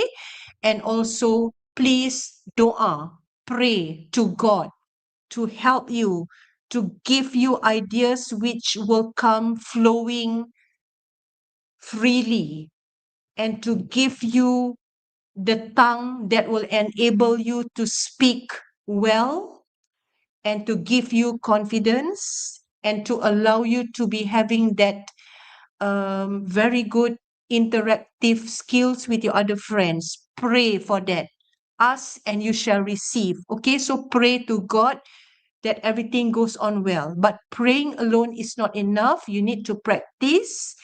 You need to inhale and exhale if it happens on the spot on the examination day and go slow. Okay. So I guess that's the last question for today. So I hope all of you will actually do excellently for your Muet speaking exam. Okay, I wish you all the best and I thank the moderator, okay, Dr. Ahmad Muhyiddin bin Yusof and UITM for this opportunity to share with you my insights on Muet speaking. Thank you and Assalamualaikum warahmatullahi wabarakatuh. Goodbye. Okay, Waalaikumsalam warahmatullahi wabarakatuh. And there you have it. Some most valuable guidelines from our distinguished guest speaker, Puan Nur Afika Gostello Abdullah. Thank you so much for the truly insightful and enlightening sharing session with regard to the preparation for the Muat speaking test, which I believe most definitely our students from around the country will be most appreciative of the tips and strategies that our speaker had clearly offered in this first session of our Ready, Set, Muet webinar. We are most thankful for your presence and assistance to our students, Puan Afika, who would be preparing for their Muet. And on behalf of the UITM APB Collaborative Teaching Committee, we would like to convey our heartfelt gratitude to our guest speaker, Puan Nur Afika Gostello, for her time to conduct this wonderful sharing session this morning. All the best to the students out there, and we hope that our students, teachers, and language instructors alike are better informed and prepared for the coming Muet test sessions. Okay, to all the students, don't forget to scan the QR code for this session in order to record your attendance. It will be included in your curriculum marks. And then please stay tuned for the next session on listening skills at 10 p.m. Wabillahi taufiq wa hidayah. Assalamualaikum warahmatullahi wabarakatuh.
Salam Sejahtera and a very good morning to everyone.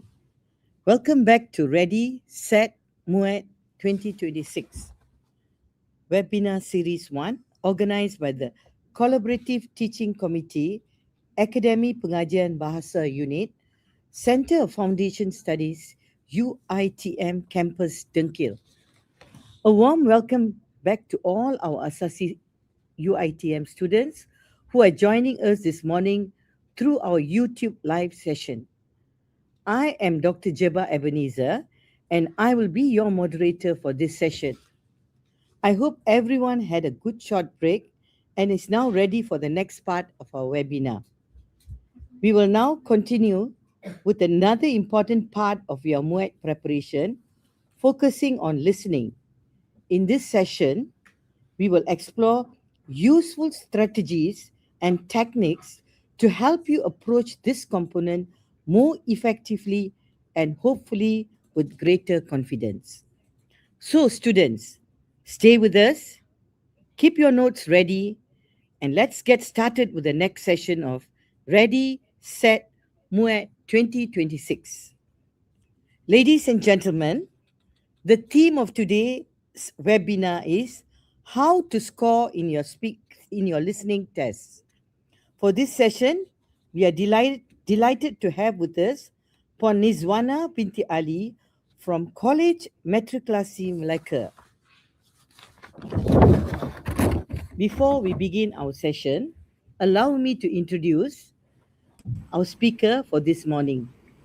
Our speaker, Puan Nizwana binti Ali, is an experienced English lecturer from College Matrikulasi Melaka. She has more than 20 years of experience in English education with extensive experience in teaching and preparing students for Muet. She is also a subject matter expert appointed by Bahagian Matrikulasi, reflecting her extensive expertise and experience in English language education and Muet preparation. With her extensive experience in Muet preparation, we are certainly in good hands this morning. Without further ado, ladies and gentlemen, let us welcome Puan Nizwana binti Ali from College Matrikulasi Melaka to share her expertise on how to score in your listening tests. Puan Nizwana, the floor is yours. Okay, right. Thank you, Madam Moderator, Dr. Jeva. Okay, Assalamualaikum and a very good morning to all of you.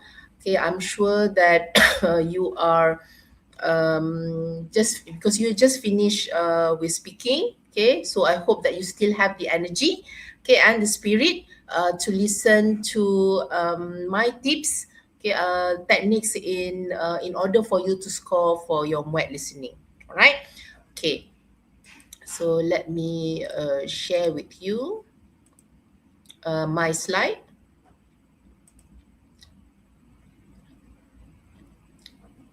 All right. Okay, so sharpen your ear, sharpen your score. Right, so that will be the tagline for today. Okay, and listen for every meaning, not every word. Okay, so that would be the main focus when it comes to listening. Okay. Okay, right. So before we start, okay, so a few things that we need to dive in. Okay, first of all, you may use the chat to drop your answers or probably questions as well as reactions, right? So I like a very active listeners and audience as well. Okay, make sure that you use your headphones or your earpods or anything just to make sure that you'll be able to listen, because later on in the next hour you are going to have a practice, okay, a listening practice. So while listening to the practice, you'll be able to answer all the questions, and you will try to identify the answers, and we're going to have a discussion on that. Okay. Okay, and if you want, okay, we still go to old school. Okay, paper and pen for you to take down notes as we go along, right?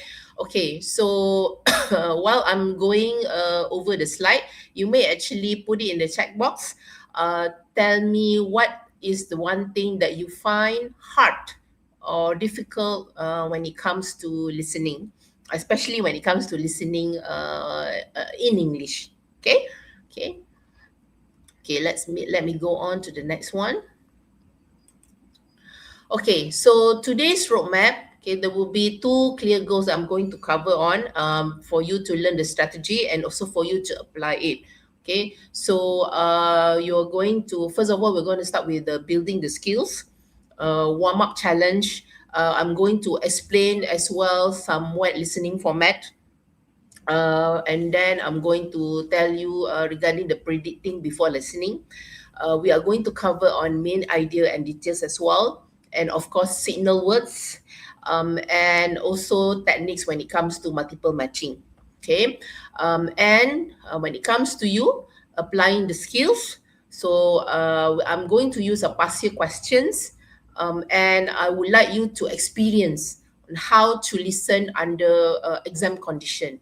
Okay, probably some of you feel that when it comes to listening, it would probably not really not as difficult or not as important as other skills like speaking or probably writing.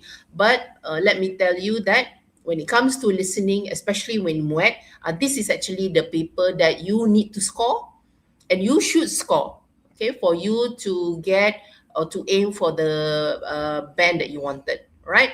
And we are going to also discuss the answers, and I'm going to explain the clues and probably the distractor. Okay, and then and last but not least, before I close the presentation, I will give you a few tips, okay, last minute tips, and some final exam checklist. Okay, okay. All right. So by the end, you would understand the Muet listening format using the gist, the detailed inference and prediction, and you able to take quick and useful notes. Because when it comes to listening, of course, we don't just simply listen. Because when it comes to listening, it's active listening. You listen, you try to understand, and you take down notes. And you are able to attempt past year items strategically. Okay? Okay. Right. So at glance, this would be the format. I'll explain in thorough in the next slide. So basically, when it comes to listening, paper 800 stroke 1, this is what you are actually up against. Okay. So in total, the listening paper would be 50 minutes. Okay. The duration of time is would be 50 minutes.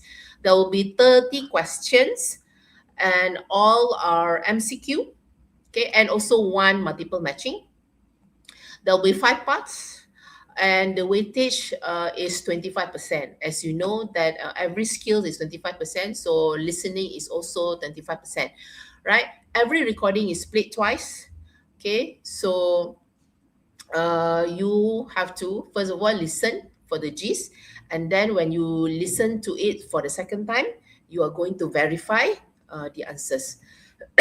Okay, I'm sorry. Today I'm feeling a little bit under the weather, so I might be coughing.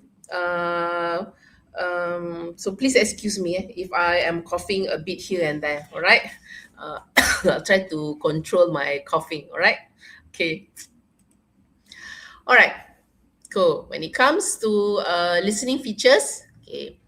So well, first of all, if you look at the slide there, okay, the weighting is 25%. Okay. The duration is 15 minutes, as I mentioned just now. Okay, all the audio will be played twice. And the number of text, okay, there'll be 7 parts. Okay, 7 parts, part 1 to part 4, okay, 1 text each. Part 5 will consist of 3 short dialogues. Okay, type of text, okay, you will listen to dialogue. It will be probably a conversation between friends, discussion between colleagues or college mates, or between a teacher as well as a student. Okay, or maybe in fact you probably would listen to interview. Okay, so there are many types of dialogue. And the second, thank you so much. Thank you so much. Okay. Okay. Monologue, lecture, or announcement, or it might be briefing, or talk, or maybe instructions. Okay. So be two types of text. Number of questions is 30. Okay. Type of questions. Majority are three option MCQ, and then there will be five option. Three and okay. Another one is multiple matching, where they give you five, but you need to identify three. Okay. All right. Okay. Structure of listening test. Okay. If you look at on the slides there. Okay. So part one, text one, there will be a dialogue. Okay, and the CFR level is just between A2 to B1. So if you see that the level is quite low, because A2 is suitable for primary students, B1 would be for secondary students. So normally, what I always tell those who are sitting for Muet, when it comes to listening, part one will be the part that you need to score. Okay, you should not make any errors because the level is not that high. The text length, the dialogue will be 600 to 650 words. And the question type is MCQ, three options. And the number of question would be 7. Okay, question 1 until question 7. Okay, so for part 2, okay, it will be a monologue. And the level is between B1 to B2. Still low, still doable, and something that is familiar to you as well. Okay, when it comes to CFR level, B1 and B2 is something familiar, a familiar context to you. And the text length would be same as the part 1, 600 to 650 words. MCQ, the question would be multiple choice question, 3 option, and the number of question would be 8 to 14. Okay, so again, the second part will be a part whereby I always tell them to score, okay, to make no mistakes. All right. Okay, part 3, it will be a monologue. Okay, you will listen to 3 different speakers, and the level is B2. Okay, your level. Okay, so B2 normally would be for post-secondary students. Okay, and the length would be 300 to 400 words because it's monologue. Okay, the question is multiple matching. So 5 options given to you, but you only need to identify 3 out of the 5. So question will be between 15 to 17, right? Okay, next part will be dialogue, still at B2 level. So the text length is 650 to 700 words. So the dialogue probably will be slightly longer, okay, because it fits with the B2 level. And the question is MCQ, 3 options. And also the question is between question 18 to 24. All right. Okay, last but not least will be the final part, part 5, 3 short dialogues. And you would listen, and the level of it is B2 to C1. So this is where the level is slightly higher because, of course, we need to cater to the C1 level. But I'm sure that everyone with a good enough practice will be able to answer this part as well. Okay, the length for each dialogue is 250 to 300. So that's why it's a very 3 short dialogues. The question is MCQ, 3 options, and the question would be the first dialogue will be 25 to 26, second dialogue will be 27 to 28, and the third dialogue will be 29 to 30. Okay? Okay, right. So let's go on to the next one.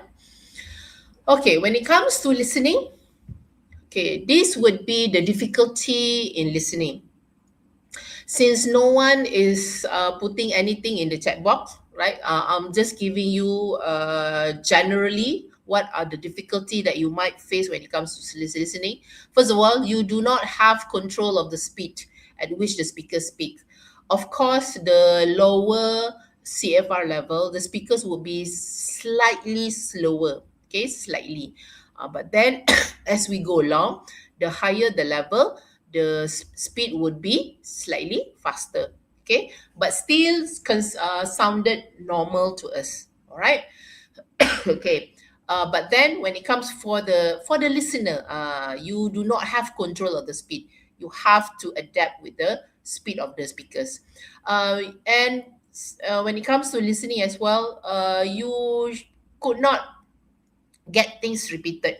Okay, not being able to get things repeated, because sometimes when people say it once, you just have to listen to it and get what the speaker is trying to tell you.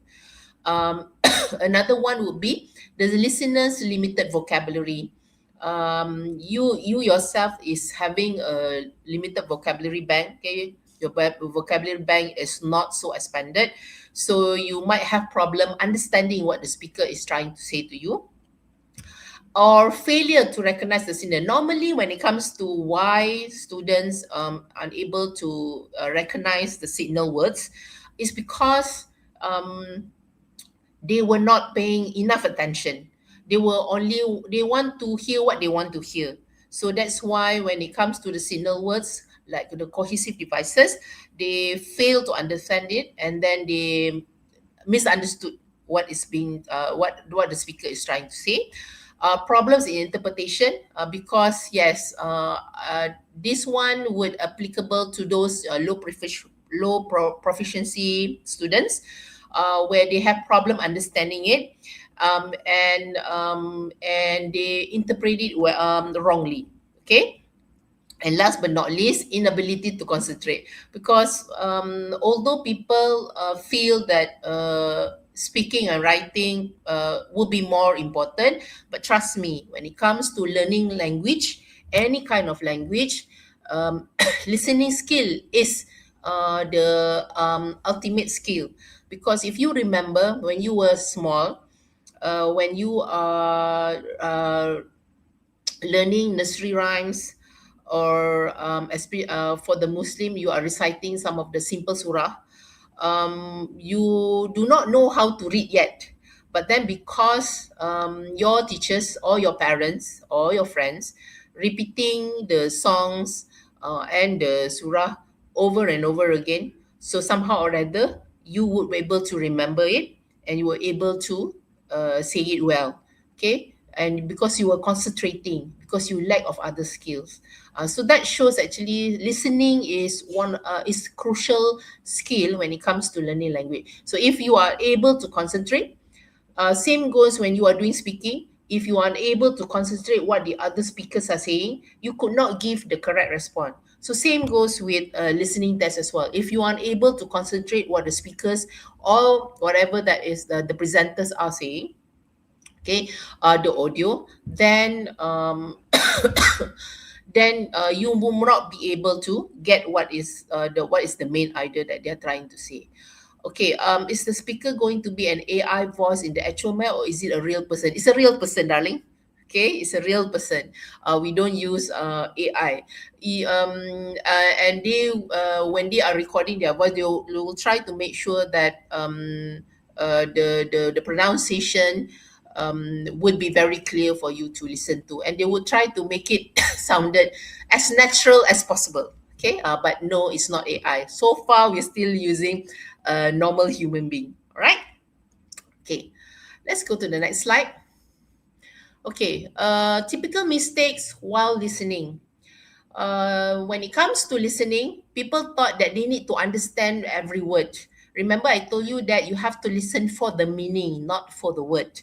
So when you are trying to understand every word, then it will be a problem for you. So in the end, you are not listening for the whole idea.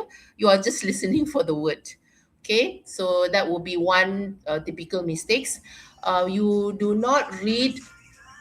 Uh, you do not read the questions beforehand, because time is given to you for you to read the question. So please read the question given, so then you at least you have a rough idea on what you are about to listen to. Okay, you choose an answer just because they hear the same word. Okay, please remember as well that some of the answers, the wording are being rephrased. Okay, they use a different synonym as well. So if you keep on listening and then you feel that that's the answer because the wording are the same, okay, it should not. Okay, that would be another typical mistakes.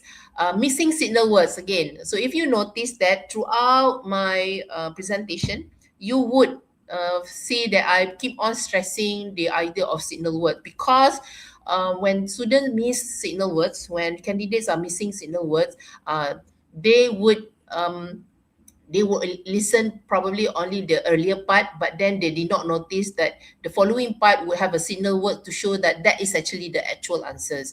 Okay, so just be careful. Okay, make sure that you listen to the signal word to show probably a shift of ideas. And yes, last but not least, choosing the speaker's first idea too quickly, because when you listen it first, you immediately say to yourself, this is the answer. Then you don't pay attention to the information afterwards. Okay, you should not do that. You need to listen for everything in order for you before you try to determine which one is the answer. Okay. Okay, and some student who like to take down notes. It's not wrong. It's actually a good habit, but they write too much. When they write too much, their attention is diverted into that, rather than you only listen for only the main idea and the specific details, but you try to take down every single thing that the speakers are trying to say. Okay, so you do not do that. You are ignoring the negative words. Okay, sorry. Okay, besides signal words, negative words are also an indicator to show that something, the information is different. Okay, it's not what you expected it to be. So please also pay attention to this. Never hardly or accept. Okay, or and any other negative words. Okay, and not checking the options. Yes, very important because you are given the time for you to about 30 seconds for you to go over the question. So please do so. Okay, do not waste the time by just simply waiting for the audio to be played. All right. And last but not least, you're overthinking the answer. You thought that the answer should be, it's not supposed to be direct, but then when you listen to it and you look at the question, you thought that it's too direct. So you feel that this is not Muet level. I'm supposed to listen to something that makes it like have an underlying meaning. That have to need to infer. No, no, no. Sometimes there are some questions that are actually quite straightforward. So do not overthink the answers. Okay, so 5 core listening skills. What the test is really actually checking. Okay, the gist of it, overall topic and main idea, specific info, okay, facts, numbers, or names, inference, what is actually that is implied by the speakers, note taking, key points, okay, and very fast as well, and prediction, what to expect, okay, what to listen for, right? So this will be the 5 core in listening skills. Okay, then when it comes to this, when it comes to this question, okay, what will be the listening target? Okay, what is the talk mainly about is trying to identify main idea. Why did she? Okay, this one, when it comes to this, meaning that you are trying to identify for reason. What does he suggest? Okay, so you are trying to determine which one is the suggestion. How does she feel? This one is to show attitude and tone, okay, of the speaker. What will they probably do? Okay, do will be the final decision, and what can be inferred. Okay, what can be inferred? There will be clues and meaning. So these will be your target when you are listening to the audio. Okay. Okay. It says here that know what you are uh, listening and hunting for. Okay. Okay. All right. Strategy 1. Okay. When it comes to listening, the first strategy is to predict before you listen because you get your reading time. So please use it well. Okay.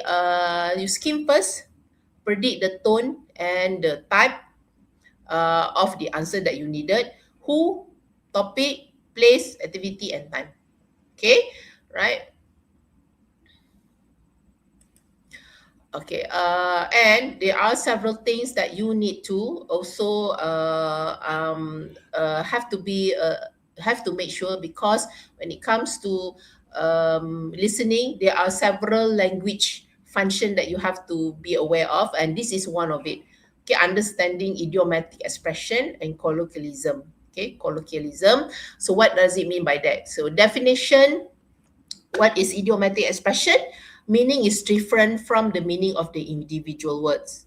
Okay, meaning is different from the meanings of the individual word. Colloquialism is words and phrases that are used in conversation, but not in formal speech or writing. So, for example, like guys, that would be referring to a group of guys or people. Okay, or stuff. I have stuff to do. Okay, so that will be colloquialism. Okay, stuff is referring to material or things. Okay, right. Listening for main ideas and supporting details. Okay, you listen for main idea. When it comes to listening, when you listen for a main idea, what is the main idea? Main idea is the speaker's overall message. Ask yourself, what is the speaker mainly talking about? Okay, so that would be the main idea. And listen to, especially so when you want to determine whether it's a main idea, you listen to the opening sentence. Normally, opening sentence would introduce the topic, and the idea is repeated throughout the um, throughout the throughout the text. Okay, and it's also listen for the speaker's main opinion. Okay, although you will listen to a lot of specific details as well, okay, supporting details, but then when if people say, okay, what the speaker is trying to say, you'll be able to tell it. That is actually the main idea. Okay, and the final statement. So normally when they are having an opening sentence where they introduce topic, so of course they would make a final statement that actually reflect the main idea mentioned previously. Okay, so it may actually summarize the whole message. Okay. Okay. When it comes to listening for supporting details, so supporting details is it explain, it prove, or it give examples of the main idea. Okay. You listen for who, or what, or where, when, why, and how. Okay. So these are things that would be explaining the supporting details, right? Pay attention to names or numbers or examples or reasons or descriptions. Okay, so these are considered as supporting details. Okay, right. Let's reverse a little bit. Let's look at idiomatic expression. Okay, when it comes to idiomatic expression, these are the examples of idiomatic expression. Okay, I am listing a few of idiomatic expression for those who are very is unfamiliar about idiomatic expression. So this will be it. Okay, one is it slipped my mind. Okay, so meaning that you forgot about it. So example, if you are listening to a text, I was supposed to call Sarah, but it completely slipped my mind. So that shows that you forget about it. Give it a shot, meaning that you are trying something. So the example given there, I've never joined a debate competition, but I think I'll give it a shot. Right? Under the weather, as I'm feeling today, okay, I'm feeling slightly unwell. So example in the listening text, I will be coming to class today. I'm feeling a little under the weather. Okay, and another one on the same page, and you can actually, use this in your speaking as well. Have the same understanding or opinion. So, example, before we start the project, let's make sure that we are all on the same page. Okay, right. Okay, let's go on to the next one. Okay, listening for direction and location. Okay, this is normally will be applied in part 1, question 7. Okay, where you are going to test it later on. Right. So common expression used to describe location and direction. Please make sure that you pay attention to the preposition or the landmark words and phrases. Okay, so I'm giving you some of the examples here. When it comes to location and direction, okay, these would be some of the phrases that you would try to understand or identify.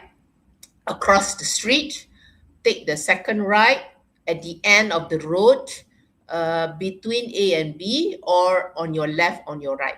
Okay, but when it comes to clues, landmark clues, then you have to listen to the clues given that would be related to the landmark. Opposite the library, okay, near the traffic lights would be the landmark.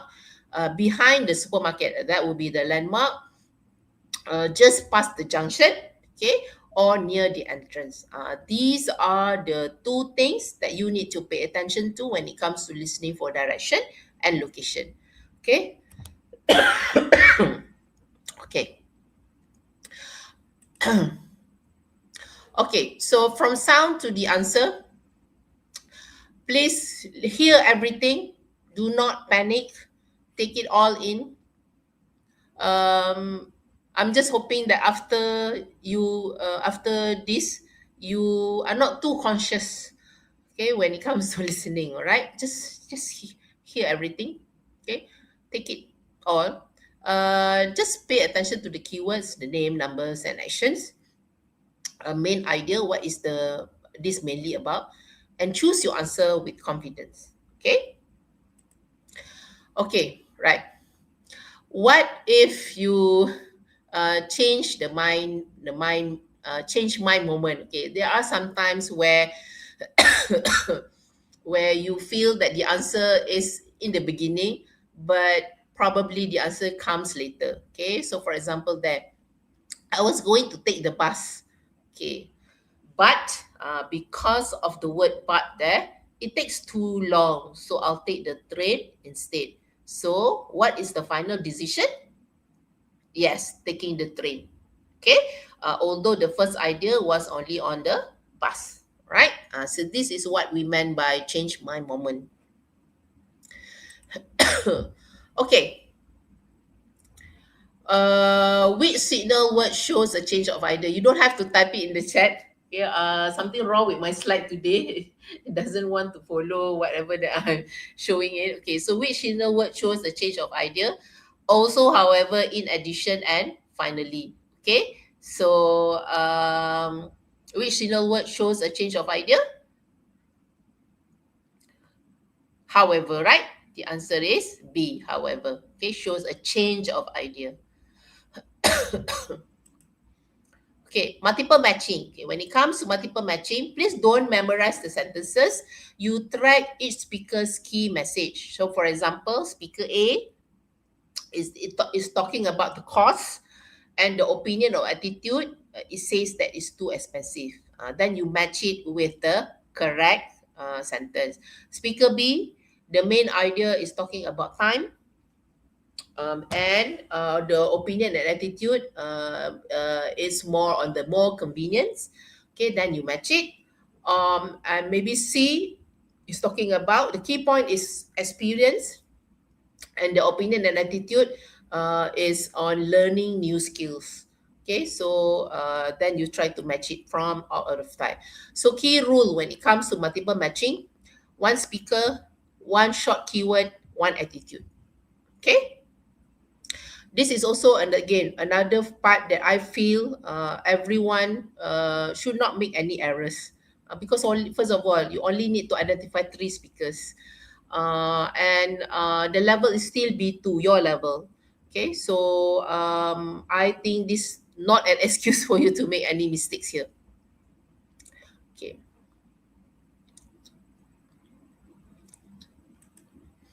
All right. Note taking shortcuts. Okay, when it comes to note taking, use symbols and keywords. Please don't use the full sentences.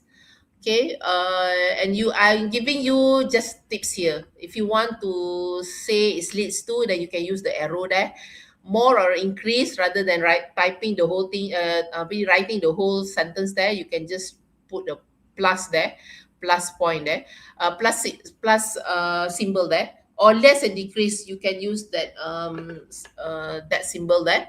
Most important, okay, hashtag number one there, because it's BC, okay, and you can just use a symbol. Okay, just this one is just a simple tips for you, because I also noticed that when it's reading and when it comes to speaking and listening, because even when I'm teaching students as well, I noticed that they would write the whole thing, the whole sentence there. Okay, so in the end, they could not take down as many as they want, because of the wrong technique in taking notes. So that is also another reason, another technique when it comes to listening. You take shortcuts. You, or maybe you can create your own shortcuts. You can create your own symbol that you yourself understand. Okay, right. Okay. Distractor alert. Why wrong options can sound right? First of all, you're overthinking of the simple answers. Okay, some simple answers can actually be correct, especially those who are lower level. Okay, it can actually quite direct. You did not pay attention to the missing negative, the not, never, and hardly. The details that do not answer. You were listening for the extra information. You were not listening to the gist of it. Similar words, same meaning. Okay. So that probably makes you feel that it's right, or maybe you are having a wrong focus. You answer a different question. Okay, answering a different question. So your focus is lacking there. Okay, or you're focusing on the wrong thing. Okay, all right. So before we start, okay, let's apply what we learned using the past year question. I think we are ready for that. And because when it comes to listening, no matter how many skills or how many information that I'll be able to give you, or any books I can give you, but in the end, practice makes perfect. Okay, because you have to train your ears to listen to all those things without any subtitle down there.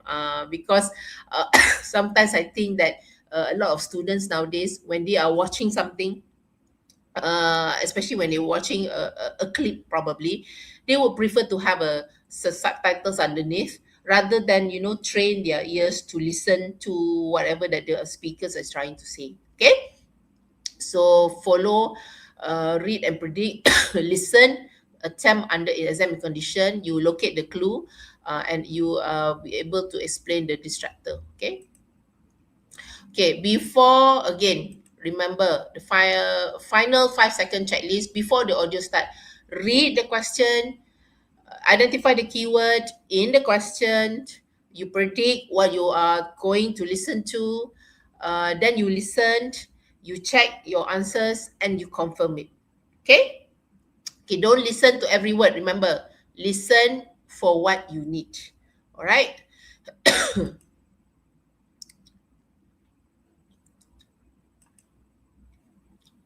Hold on. Okay. I hope you can see my slide. Is it big enough? So can I have the audio to be played? Okay, we start with part one first.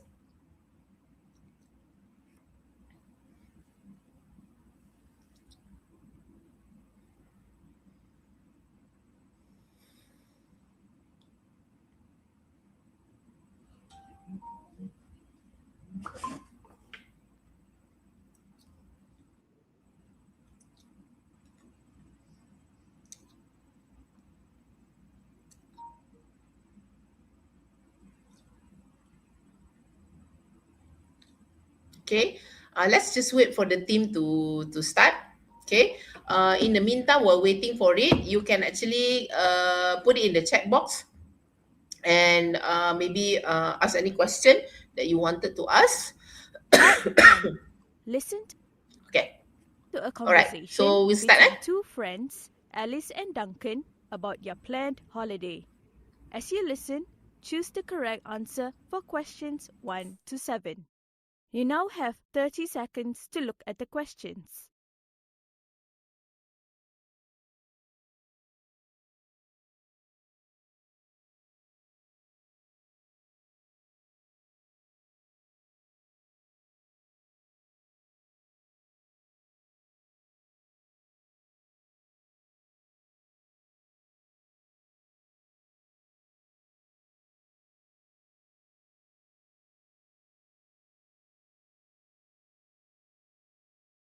Now listen carefully and indicate your answers on the multiple choice answer sheet. Hi, Duncan. I'm excited about our trip. I can't wait for the exams to end. I have one more paper. How about you? I have 2 more. One will be this Friday, and the last one on the following Monday. Good. We're almost done. We have talked about this 1-week holiday for so long. So sorry I was not there when the group discussed our holiday last week. That's fine, Duncan. We knew you had to complete your project before the exam. You could not do them earlier because you had to work part-time on weekends. Thanks, Alice. I met Sandra yesterday. She said only Joshua, Sandra, you and I will be going on this trip. What about Raymond and Lily? Raymond cannot join us because he will be going to South Africa with his family. And Lily's parents do not allow her to go on this trip. Her legs are still weak after the accident 2 months ago. She has to sit for a special test because of the accident. I understand. Where are we going again? Sandra suggested going to an island. Joshua and I disagreed because we went to Rimba Island last year. Joshua said, for a change, we can go to the Kiora Mountains. We will see many villages and small towns on our way up to the top. Sandra and I liked the idea. That sounds perfect. I love walking up a mountain. It will be great for hiking and exploring. I also read good reviews about the Kiora Mountains experience. Visitors enjoyed their experience at the villages and small towns along the way. Some liked the friendly people, but many shared their opinions about the lovely views of beautiful streams and waterfalls. Some mentioned about the cafes and the local food that should not be missed. I can't wait to go there. What's the weather like in December? It will be quite cold in the mountains. At night, we will need jackets and sweaters. During the day, a sweater over a shirt will be enough. We will be walking, so that will keep us warm. We need comfortable shoes too. You're right. How about our place to stay?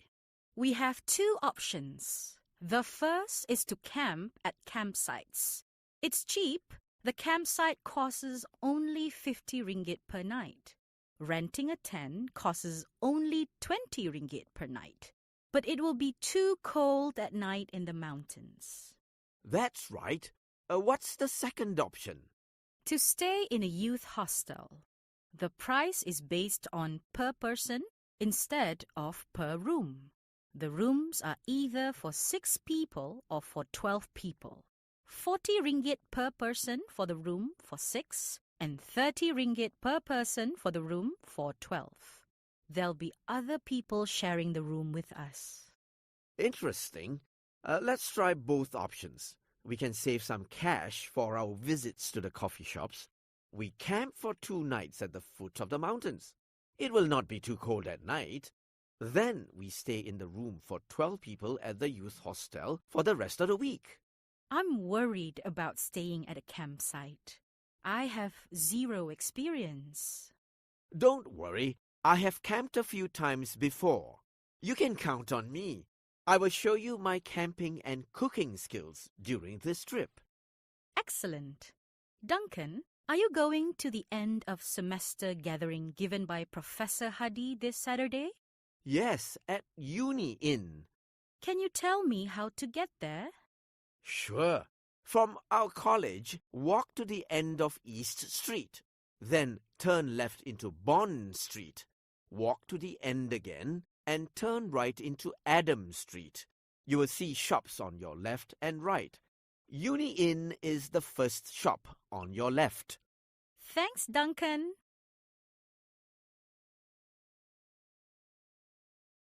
Now you will listen to the recording again. Hi, Duncan. I'm excited about our trip. I can't wait for the exams to end. I have one more paper. How about you? I have two more. One will be this Friday and the last one on the following Monday. Good. We're almost done. We have talked about this 1-week holiday for so long. So sorry I was not there when the group discussed our holiday last week. That's fine, Duncan. We knew you had to complete your project before the exam. You could not do them earlier because you had to work part-time on weekends. Thanks, Alice. I met Sandra yesterday. She said only Joshua, Sandra, you and I will be going on this trip. What about Raymond and Lily? Raymond cannot join us because he will be going to South Africa with his family. And Lily's parents do not allow her to go on this trip. Her legs are still weak after the accident 2 months ago. She has to sit for a special test because of the accident. I understand. Where are we going again? Sandra suggested going to an island. Joshua and I disagreed because we went to Rimba Island last year. Joshua said, for a change, we can go to the Kiora Mountains. We will see many villages and small towns on our way up to the top. Sandra and I liked the idea. That sounds perfect. I love walking up a mountain. It will be great for hiking and exploring. I also read good reviews about the Kiora Mountains experience. Visitors enjoyed their experience at the villages and small towns along the way. Some liked the friendly people, but many shared their opinions about the lovely views of beautiful streams and waterfalls. Some mentioned about the cafes and the local food that should not be missed. I can't wait to go there. What's the weather like in December? It will be quite cold in the mountains. At night, we will need jackets and sweaters. During the day, a sweater over a shirt will be enough. We will be walking, so that will keep us warm. We need comfortable shoes too. You're right. How about our place to stay? We have two options. The first is to camp at campsites. It's cheap. The campsite costs only 50 ringgit per night. Renting a tent costs only 20 ringgit per night. But it will be too cold at night in the mountains. That's right. What's the second option? To stay in a youth hostel. The price is based on per person instead of per room. The rooms are either for 6 people or for 12 people. 40 ringgit per person for the room for 6 and 30 ringgit per person for the room for 12. There'll be other people sharing the room with us. Interesting. Let's try both options. We can save some cash for our visits to the coffee shops. We camp for 2 nights at the foot of the mountains. It will not be too cold at night. Then we stay in the room for 12 people at the youth hostel for the rest of the week. I'm worried about staying at a campsite. I have 0 experience. Don't worry. I have camped a few times before. You can count on me. I will show you my camping and cooking skills during this trip. Excellent. Duncan, are you going to the end of semester gathering given by Professor Hadi this Saturday? Yes, at Uni Inn. Can you tell me how to get there? Sure. From our college, walk to the end of East Street. Then turn left into Bond Street. Walk to the end again and turn right into Adam Street. You will see shops on your left and right. Uni Inn is the first shop on your left. Thanks, Duncan. That is the end of part 1.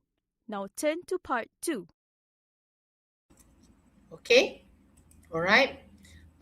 Let's discuss the answer first. Okay, we'll discuss the answers after we finish each part.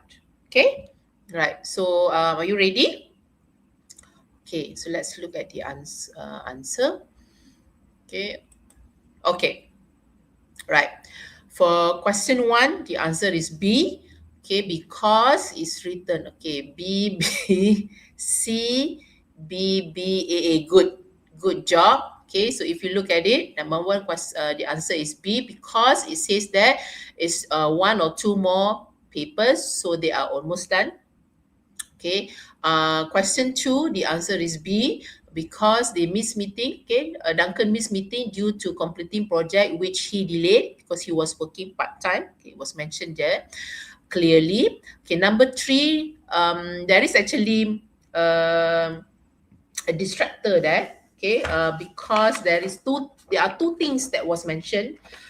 Okay, one is that she was not allowed to join because her legs are still weak after the accident, and also the fact that the parents want her to sit for a special test, okay, for her legs.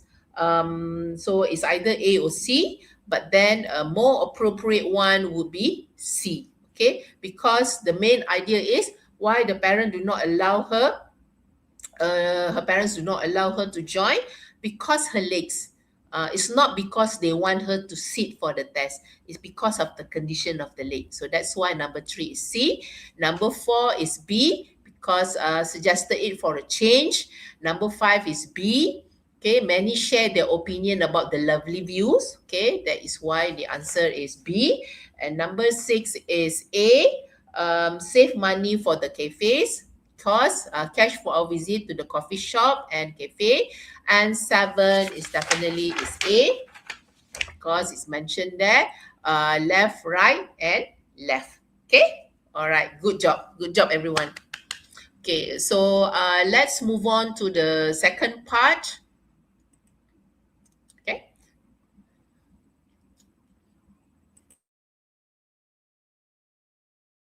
Part 2. Listen to a talk by Brenda, a child care consultant, on safety in the house. As you listen, choose the correct answer for questions 8 to 14.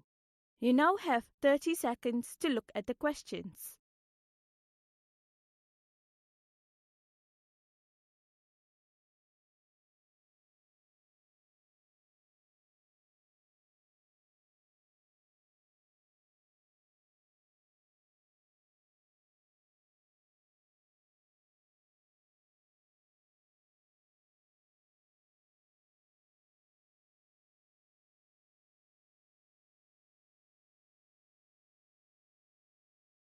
Now listen carefully and indicate your answers on the multiple choice answer sheet.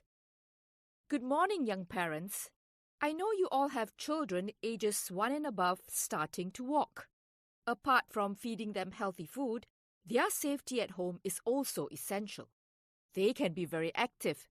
Sometimes you wish you have 4 pairs of hands and eyes to watch over them. Why? Because children like to explore around the house. They can come to harm within 1 second if they're out of your sight. So I advise you to put safety first before anything else. Today, I will give you tips on how to prevent possible home accidents. First, make sure to close all doors. Children love to explore rooms and may throw objects around. Some objects in the room may even hurt them. Remember, bathrooms with wet floors are a no entry. The same goes for storerooms. They may have washing liquids. These liquids may contain ingredients that children might lick and drink. If your passageway leads to rooms with no doors, put a baby gate to stop them from going further. Second, try not to let your child into the kitchen. There can be an electric kettle and oven. Remove all plugs from the electrical point when not in use. Your child may want to play with the plugs, so cover them. Also, your heavy pots and pans can fall on your child if they are not properly stored on the top shelves. Your drawers must be fully closed if they contain utensils such as knives, forks, and spoons. Your child may see these as toys, but in their hands, these utensils can cause injury. Third, the balcony. Many of you sit in your balcony to enjoy the scenery. But to your child, the balcony is a trap. Children are curious. These spaces between the balcony bars can be so wide, a child's body can go through. It is worse if you have chairs and pots of flowers there. Children will use these to climb to the top bar of the balcony, and in the process, fall over. Imagine the fear parents go through the moment they see their child on the balcony on his own. So please, always close the door to the balcony. Fourth, children love to play hide and seek. So where do they hide? Behind curtains. These places are life-threatening. Children cannot breathe when they roll themselves tightly in the curtains. Open cupboards are also their favorite places to hide. Once a child goes in, he will close the door automatically. In the meantime, the family is going crazy searching for him. Even if the child screams loudly, he may not be heard. To make it worse, he cannot open the door from the inside. An incident like this may affect him mentally. Fifth, things left on the floor by accident. Parents try to sweep the floor clean, but a coin or a piece of button may be left behind. Children might mistake them for toys, and a child, being innocent, may put these things in places where the parents can't find them. They could happily put them in their nose or ears. We have read cases of children who choke on coins caught in the throat. Most awful are the colourful medicine tablets. Young children may think that these are sweets. Can you imagine the effect of these medicine in their system? It's terrifying. As parents, you may want your child to grow up with a few falls along the way. Your child needs to realize suffering a little pain is part of life. He will definitely have a few cuts or small bruises. These make him tough. However, you will not suffer any major regret if you take safety measures seriously early in your child's life.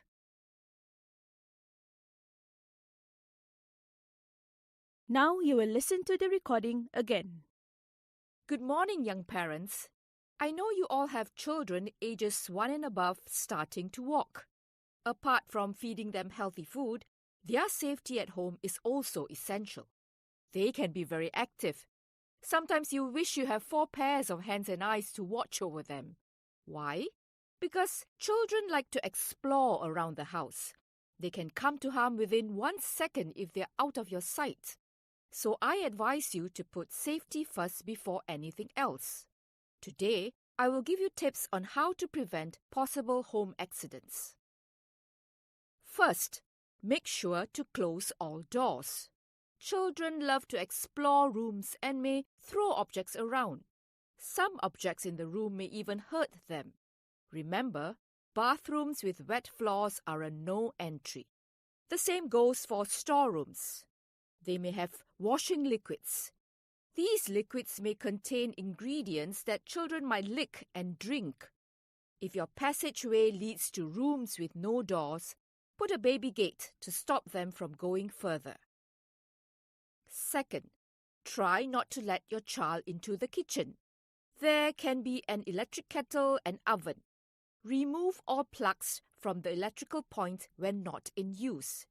Your child may want to play with the plugs, so cover them. Also, your heavy pots and pans can fall on your child if they are not properly stored on the top shelves. Your drawers must be fully closed if they contain utensils such as knives, forks, and spoons. Your child may see these as toys, but in their hands, these utensils can cause injury. Third, the balcony. Many of you sit in your balcony to enjoy the scenery. But to your child, the balcony is a trap. Children are curious. These spaces between the balcony bars can be so wide, a child's body can go through. It is worse if you have chairs and pots of flowers there.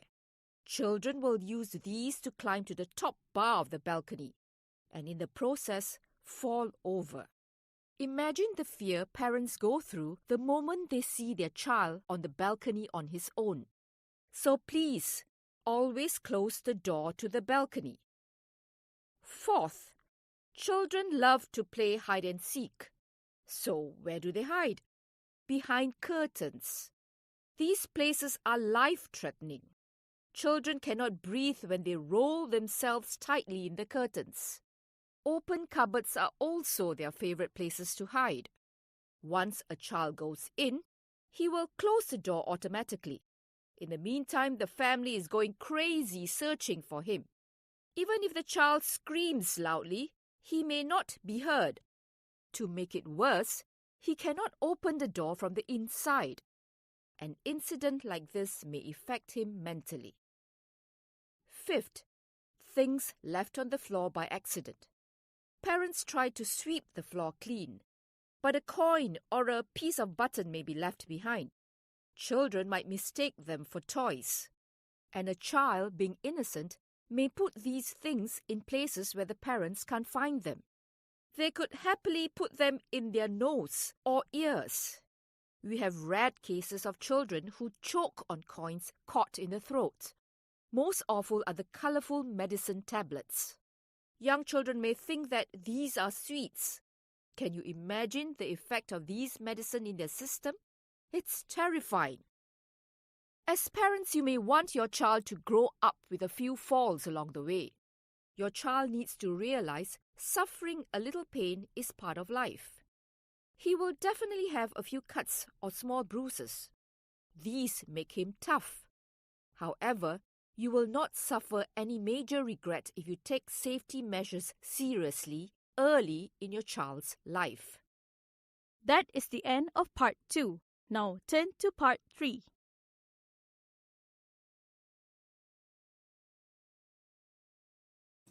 Okay, all right. So let's go over the answers. Okay, so you may compare with your answers and see how many that you managed to get correct. I'm sure all of it are correct. Okay, so question number 8. Question number 8, the answer is B. Okay, B, B, A, A, C, B, B. Okay, good job, Indah. Okay. Number 8 is for a child starting to walk, it is most important to watch him during play. Okay, so the phrase that was mentioned there is watch over them. Number 9, some objects may hurt them. Okay, so we should keep the room closed to keep children from dangerous item because some objects may hurt them. 10, okay, where we should put the what item should be put in the high in the kitchen, the pots and pan, because it mentioned there stored on the top shelf. 11, children should not be at the balcony because they can slip past the bars because spaces between the bars can be so wide. So that would be the phrase that mentioned there. 12, the answer is C. A child may experience emotional problem if, because it mentioned affect him mentally. Okay, so that is why he trapped himself in a, if he trapped himself in a closed space. Okay, so the indicator is affect him mentally. 13 is B. Dangers occurs when a child eats what he thinks is food. Okay, so because if we did not sweep clean. And 14, at the end of the speech, the speaker advised parents to protect children at this crucial stage of growth because the phrase that was mentioned there, however, it takes safety measures seriously. Okay, all right. Good job, everyone. Good job. Okay, so let's move on to part 3. Okay. All right. multiple matching. Okay? Part 3. Listen to three people, Hanan, Ibrahim, and Anaya, talking about their satisfaction of running a food truck. For questions 15 to 17, choose from the list A to E the main satisfaction of running a food truck according to each speaker. Use the letters only once. There are 2 extra options which you do not need to use. You now have 15 seconds to look at the questions.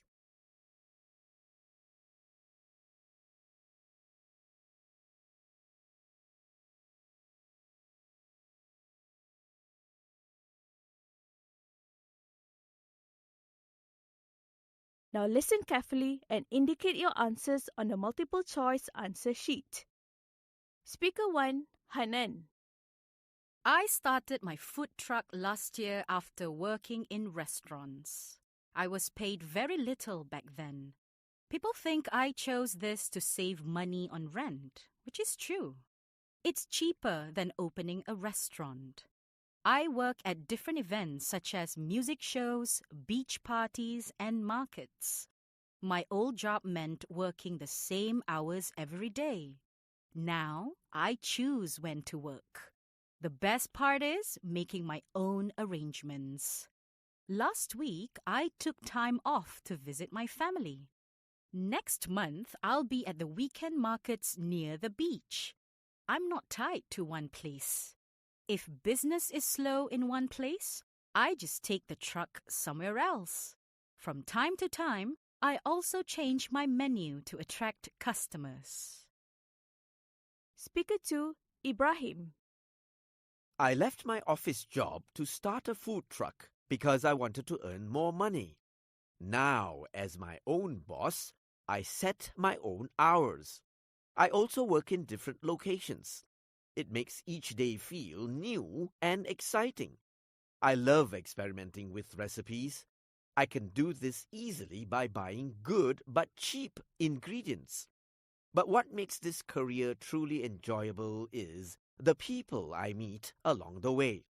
Unlike my old job, where I saw the same faces daily, I now interact with students, workers, and tourists. They each bring their own stories.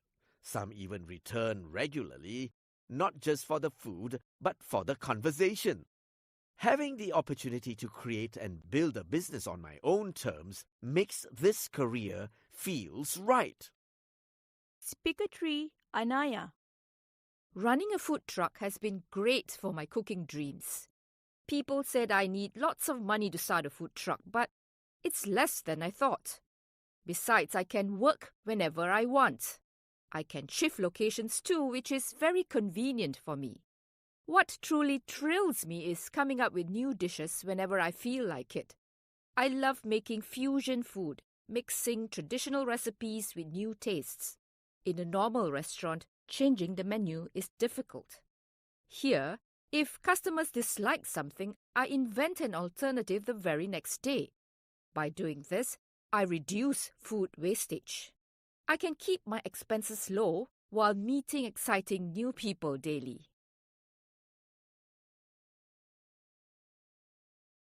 Now you will listen to the recording again. Speaker 1, Hanan. I started my food truck last year after working in restaurants. I was paid very little back then. People think I chose this to save money on rent, which is true. It's cheaper than opening a restaurant. I work at different events such as music shows, beach parties, and markets. My old job meant working the same hours every day. Now I choose when to work. The best part is making my own arrangements. Last week, I took time off to visit my family. Next month, I'll be at the weekend markets near the beach. I'm not tied to one place. If business is slow in one place, I just take the truck somewhere else. From time to time, I also change my menu to attract customers. Speaker 2, Ibrahim. I left my office job to start a food truck because I wanted to earn more money. Now, as my own boss, I set my own hours. I also work in different locations. It makes each day feel new and exciting. I love experimenting with recipes. I can do this easily by buying good but cheap ingredients. But what makes this career truly enjoyable is the people I meet along the way. Unlike my old job, where I saw the same faces daily, I now interact with students, workers, and tourists. They each bring their own stories. Some even return regularly, not just for the food, but for the conversation. Having the opportunity to create and build a business on my own terms makes this career feels right. Speaker 3, Anaya. Running a food truck has been great for my cooking dreams. People said I need lots of money to start a food truck, but it's less than I thought. Besides, I can work whenever I want. I can shift locations too, which is very convenient for me. What truly thrills me is coming up with new dishes whenever I feel like it. I love making fusion food, mixing traditional recipes with new tastes. In a normal restaurant, changing the menu is difficult.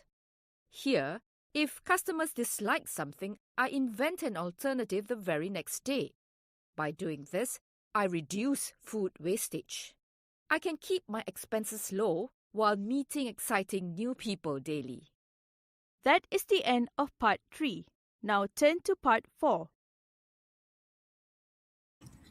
Okay, all right. All right, so before I show you the answer, okay, can you type me the 3 answers in the chat box?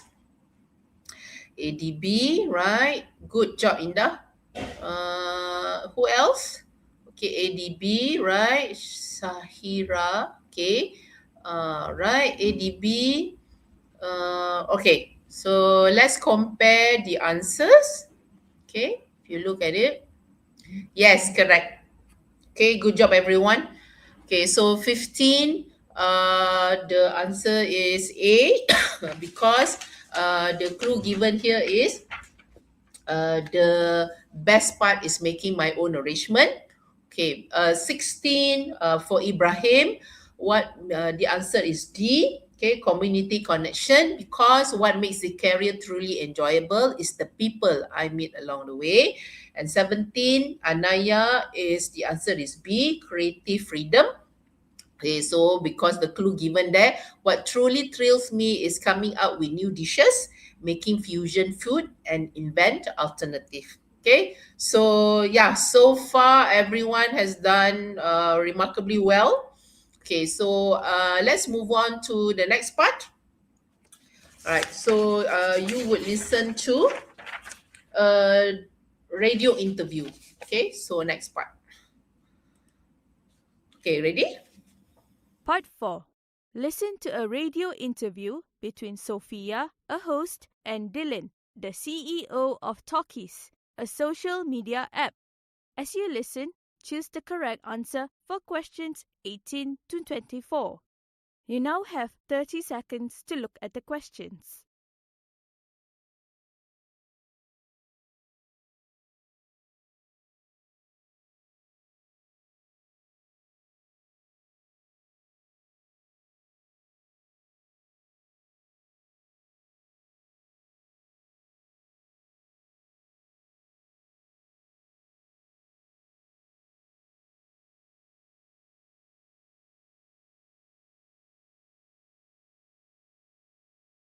Now listen carefully and indicate your answers on the multiple choice answer sheet.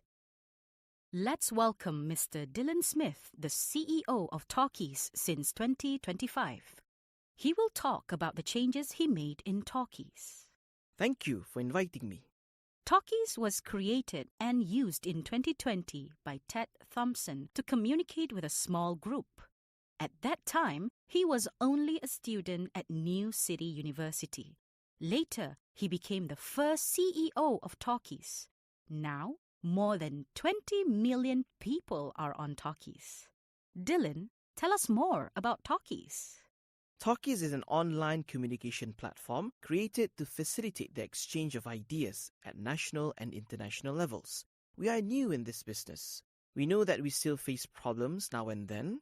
We are working to get rid of the bots, the scams, and spammers. Bots is a short form for robots. They are software programs that can imitate or replace humans.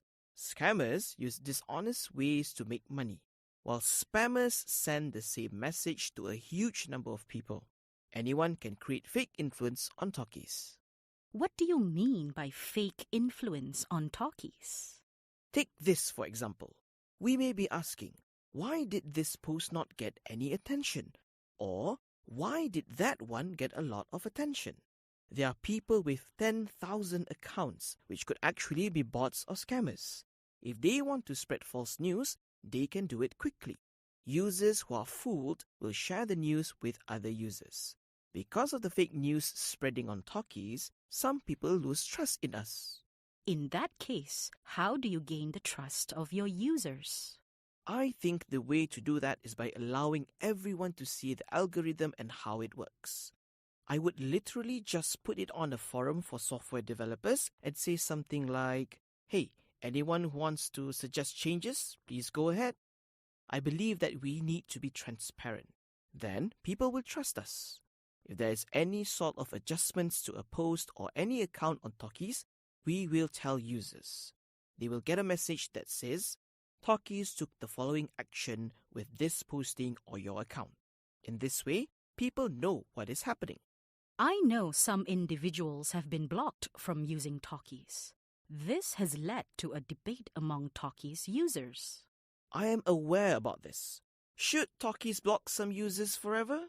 And, I've talked with Ted Thompson. He and I are of the same mind. We believe that permanent bans should be very rare. They should really be for people who create accounts that are bots, spam, or scam accounts. I see. Can people say just about anything on Talkies? I am for free speech, but it does not mean that people can freely say things that are illegal or harmful to the world. If there are messages that are wrong, they should either be deleted or made invisible. A temporary block is suitable.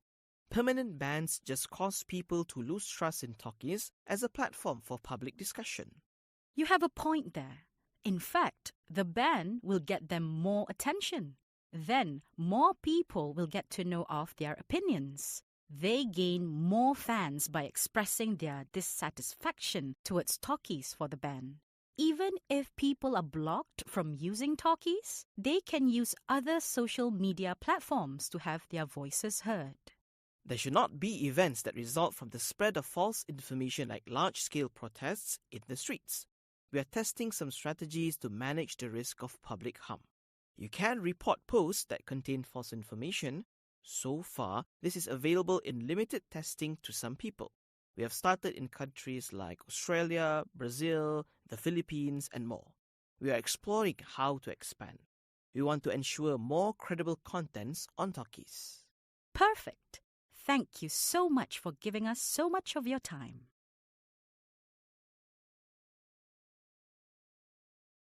Now you will listen to the recording again. Let's welcome Mr. Dylan Smith, the CEO of Talkies since 2025. He will talk about the changes he made in Talkies. Thank you for inviting me. Talkies was created and used in 2020 by Ted Thompson to communicate with a small group. At that time, he was only a student at New City University. Later, he became the first CEO of Talkies. Now, more than 20 million people are on Talkies. Dylan, tell us more about Talkies. Talkies is an online communication platform created to facilitate the exchange of ideas at national and international levels. We are new in this business. We know that we still face problems now and then. We are working to get rid of the bots, the scams, and spammers. Bots is a short form for robots. They are software programs that can imitate or replace humans. Scammers use dishonest ways to make money, while spammers send the same message to a huge number of people. Anyone can create fake influence on Talkies. What do you mean by fake influence on talkies? Take this for example. We may be asking, why did this post not get any attention? Or why did that one get a lot of attention? There are people with 10,000 accounts which could actually be bots or scammers. If they want to spread false news, they can do it quickly. Users who are fooled will share the news with other users. Because of the fake news spreading on talkies, some people lose trust in us. In that case, how do you gain the trust of your users? I think the way to do that is by allowing everyone to see the algorithm and how it works. I would literally just put it on a forum for software developers and say something like, hey, anyone who wants to suggest changes, please go ahead. I believe that we need to be transparent. Then people will trust us. If there is any sort of adjustments to a post or any account on Talkies, we will tell users. They will get a message that says, Talkies took the following action with this posting or your account. In this way, people know what is happening. I know some individuals have been blocked from using Talkies. This has led to a debate among Talkies users. I am aware about this. Should Talkies block some users forever? And, I've talked with Ted Thompson. He and I are of the same mind. We believe that permanent bans should be very rare. They should really be for people who create accounts that are bots, spam, or scam accounts. I see. Can people say just about anything on Talkies? I am for free speech, but it does not mean that people can freely say things that are illegal or harmful to the world. If there are messages that are wrong, they should either be deleted or made invisible. A temporary block is suitable. Permanent bans just cause people to lose trust in Talkies as a platform for public discussion. You have a point there. In fact, the ban will get them more attention. Then more people will get to know of their opinions. They gain more fans by expressing their dissatisfaction towards Talkies for the ban. Even if people are blocked from using Talkies, they can use other social media platforms to have their voices heard. There should not be events that result from the spread of false information like large-scale protests in the streets. We are testing some strategies to manage the risk of public harm. You can report posts that contain false information. So far, this is available in limited testing to some people. We have started in countries like Australia, Brazil, the Philippines, and more. We are exploring how to expand. We want to ensure more credible contents on Talkies. Perfect. Thank you so much for giving us so much of your time. That is the end of part 4. Now turn to part 5. Okay, all right. Okay, please share your answers in the box.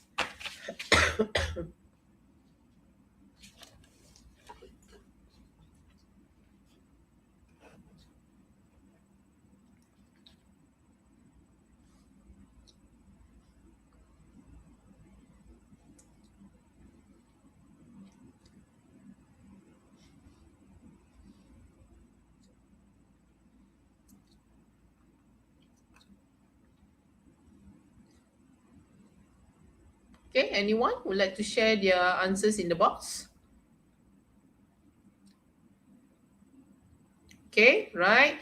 BCA, CCBC. Okay.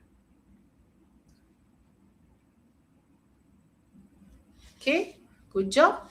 BAA, CCBB. Okay, all right. So let me share with you the answer.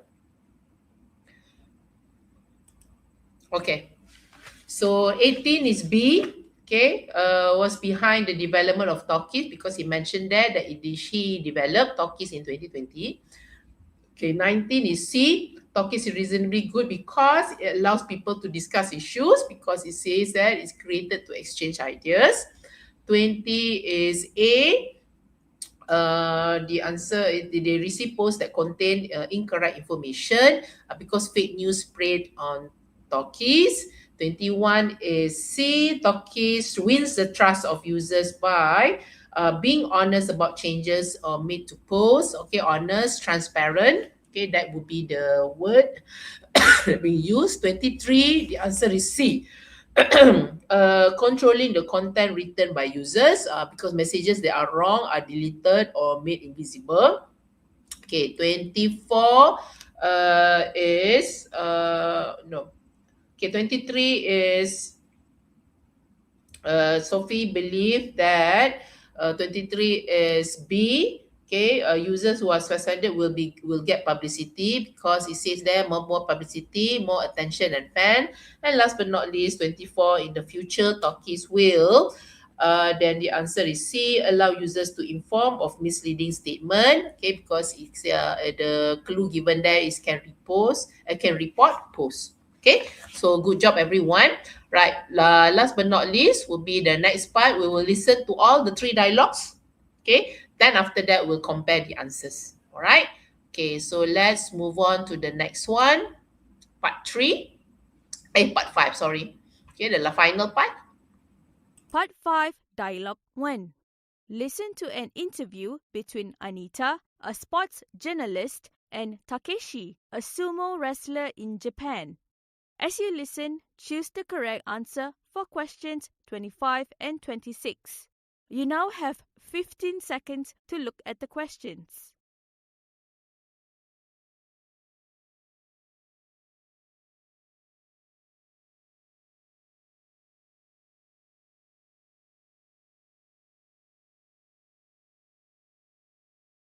Now listen carefully and indicate your answers on the multiple choice answer sheet.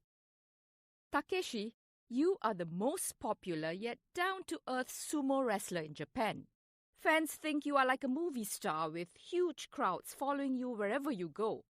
My readers are interested in the initial days of your career. How was it? I had a well-built body, so my parents thought that I could become a professional sumo wrestler. At 16, I trained in a sumo house. I learned the basic moves of pushing, punching, slapping and throwing to force my opponent off the wrestling ring. I ate and put on weight until I was 280 kilograms. I even had to carry water and served senior wrestlers. I fought a hard battle to get to where I am today. Why are you retiring? Well, the strain on my emotional, mental, and physical health has been enormous. Even fame cannot ease my tiredness. I have achieved the highest honor of this sport and won the Grand Sumo Championship twice already. It's time to sign off from competing. But you outperformed everyone, right? Yes, I won many fights from the first till the highest level. I've reached the peak of my career and there are no more mountains to climb. What are your future plans? I intend to open a training center for ambitious youths and draw attention to sumo. Sumo is a sport dating back centuries. We wear only Japanese attire and have traditional hairstyle. We even practice the customs before a match. All these are meaningful. I hope to raise sumo to be the most loved sport in Japan. Hopefully, one day it will be in the Olympics. And I'm getting married. What? Your fans will be totally upset with this announcement.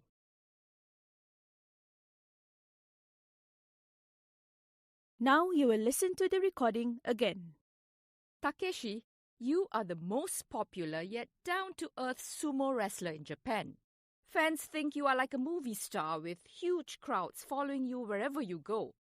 My readers are interested in the initial days of your career. How was it? I had a well-built body, so my parents thought that I could become a professional sumo wrestler. At 16, I trained in a sumo house. I learned the basic moves of pushing, punching, slapping and throwing to force my opponent off the wrestling ring. I ate and put on weight until I was 280 kilograms. I even had to carry water and served senior wrestlers. I fought a hard battle to get to where I am today. Why are you retiring? Well, the strain on my emotional, mental, and physical health has been enormous. Even fame cannot ease my tiredness. I have achieved the highest honor of this sport and won the Grand Sumo Championship twice already. It's time to sign off from competing. But you outperformed everyone, right?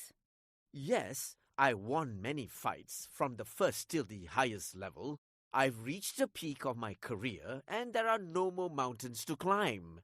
What are your future plans? I intend to open a training center for ambitious youths and draw attention to sumo.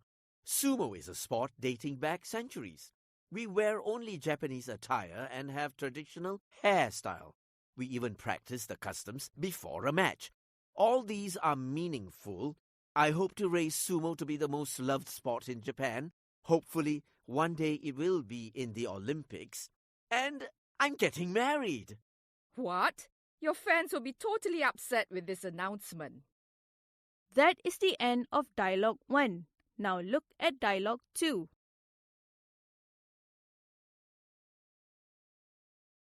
Dialogue 2. Listen to a conversation between Cindy, a student, and Mr. Jomo, a graphic artist on comics. As you listen, choose the correct answer for questions 27 and 28. You now have 15 seconds to look at the questions.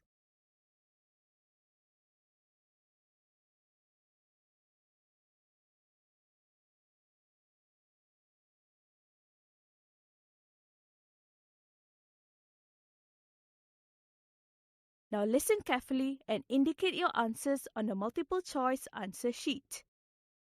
Mr. Jomo, how would you define comics? A comic is a series of static images arranged in sequence to tell a story or express thoughts and feelings. The comic takes many forms. It can be a story from beginning to end, or it can be divided into a series of shorter stories. It could be published as a webcomic, a comic book, or a poster. I see. Are most comics funny? Oh no, they can be funny or tragic. In fact, there is a wide genre of comics such as science fiction, fantasy, action, and horror. There are comics for entertainment, comic strips in a newspaper, or a single political cartoon. Any popular ones? Superhero comics. People love heroes with superhuman abilities. I thought so. What are the main parts of a comic?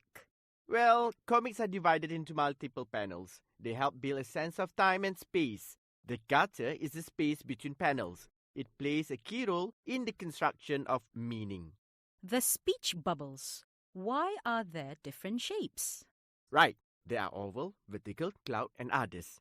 Speech bubbles are used to help convey the tone of the dialogue to the reader. For example, angry speech or shouting may be indicated by text inside jagged edge bubbles. Normal conversation is usually indicated by text inside simple circular or square-shaped balloons. The difference in shapes may also vary with the artist and the cultural influence on the comic. As an artist, how do you see comics? Different comics have different narrative power. Some have political intentions. Others are just for fun. All this can be expressed in interesting and unique graphic designs. Nice!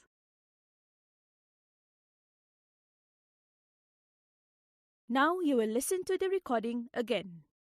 Mr. Jomo, how would you define comics? A comic is a series of static images arranged in sequence to tell a story or express thoughts and feelings. The comic takes many forms. It can be a story from beginning to end, or it can be divided into a series of shorter stories.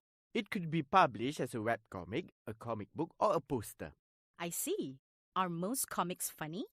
Oh no, they can be funny or tragic. In fact, there is a wide genre of comics such as science fiction, fantasy, action, and horror. There are comics for entertainment, comic strips in a newspaper, or a single political cartoon. Any popular ones? Superhero comics. People love heroes with superhuman abilities. I thought so. What are the main parts of a comic?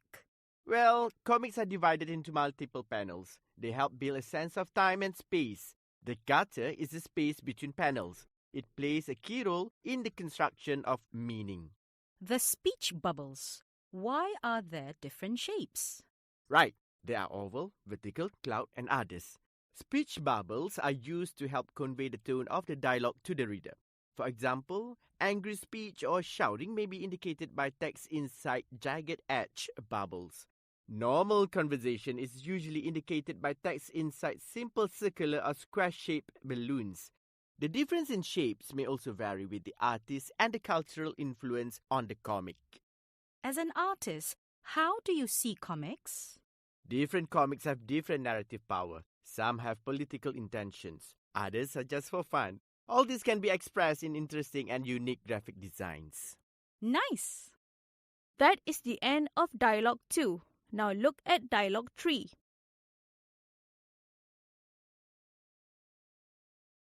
Dialogue 3. Listen to an interview between Laila, a radio host, and Professor Andrew, a researcher, about dreams. As you listen, choose the correct answer for questions 29 and 30. You now have 15 seconds to look at the questions.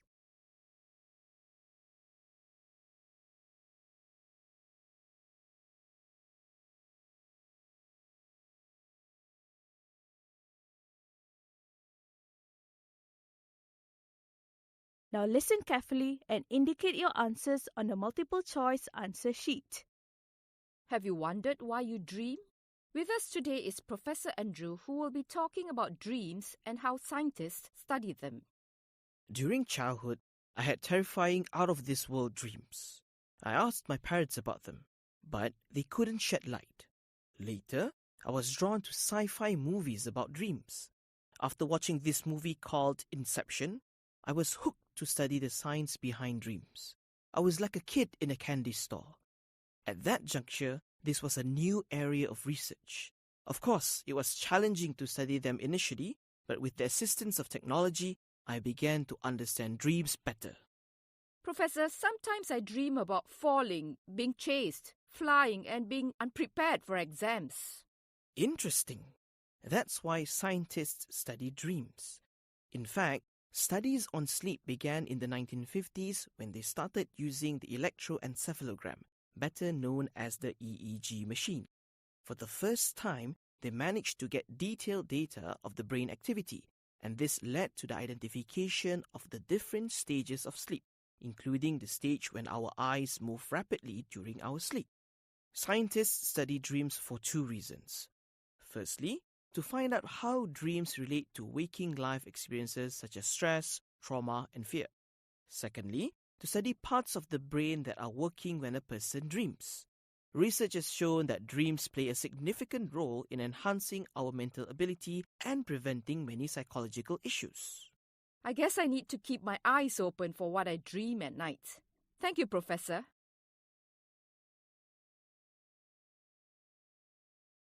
Now you will listen to the recording again. Have you wondered why you dream? With us today is Professor Andrew, who will be talking about dreams and how scientists study them. During childhood, I had terrifying out-of-this-world dreams. I asked my parents about them, but they couldn't shed light. Later, I was drawn to sci-fi movies about dreams.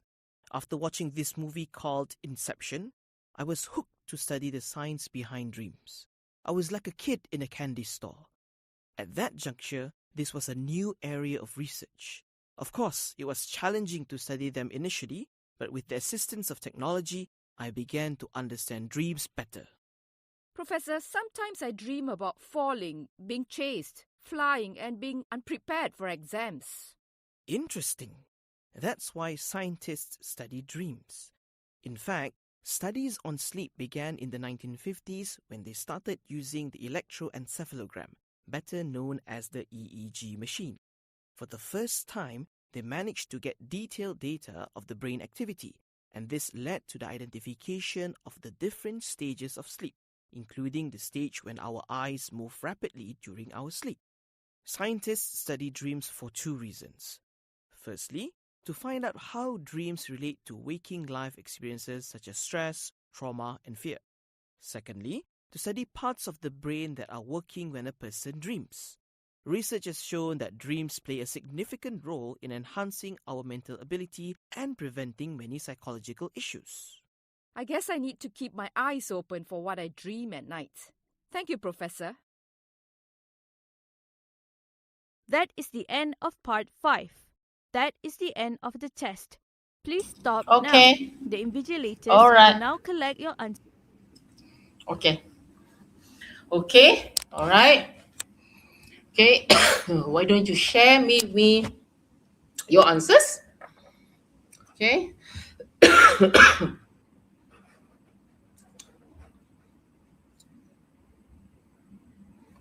right.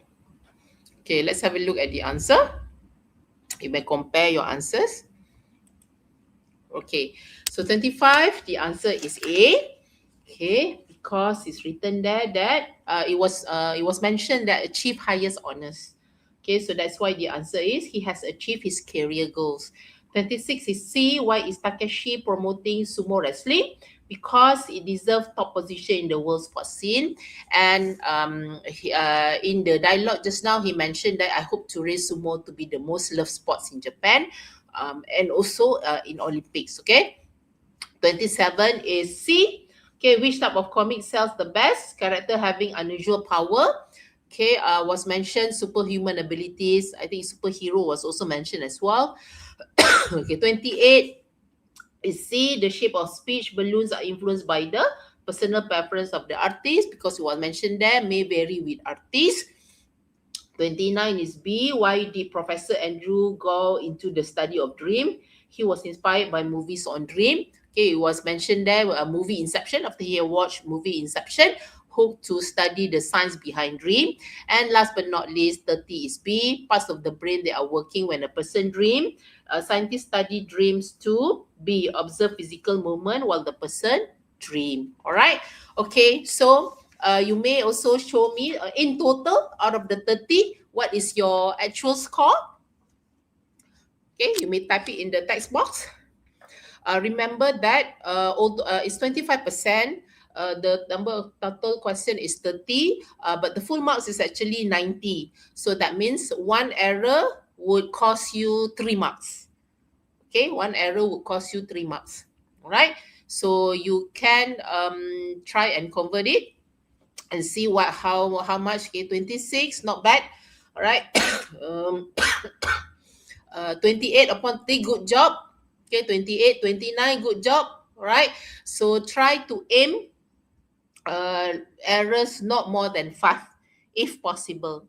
Okay, because this is one skill that is able to help you a lot if you are aiming for band 4 and above, band 4, band 4.5, and band 5, or possibly band 5 plus. Okay. Okay, and also reading paper. Don't forget that. Okay, so these two paper, because it's just simply for you to just understand the question and choose your answers, and you only need to shade the OMR paper. Okay, okay. So that's the end of it. So some extra tips for you. Please preview the question first. Underline or circle the keywords. Predict answers when you are reading the question. Listen for signal words. Okay, remember, listen for the signal words. Use simple note taking if you can.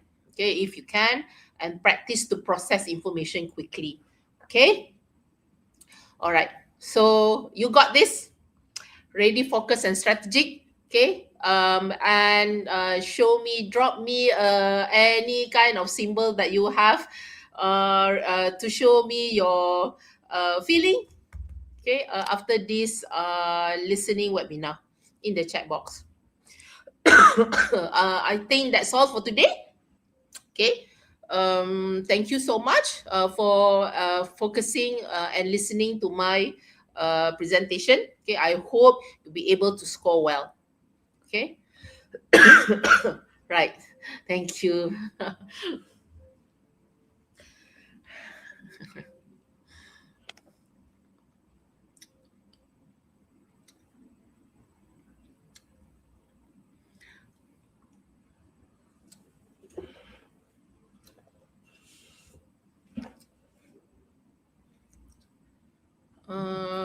There's no sound, doctor.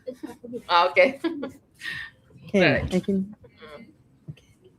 Okay, thank you very much, Puan Nizwana, for a very informative and insightful session. All right, I believe our students now have a clearer understanding of the Muet listening test, particularly the strategies, the techniques that can help them perform more effectively. Dear students, I hope you have been taking notes throughout the session. More importantly, I hope you'll apply what you have learned today as you prepare for your Muet listening test. And now, ladies and gentlemen, we've reached the question and answer session. This is your opportunity to ask Ponizwana anything related to the Muet listening test, whether it's about answering techniques, common mistakes, preparation strategies, or anything else that you may still be unsure about. So, students, please type your questions in your YouTube live chat.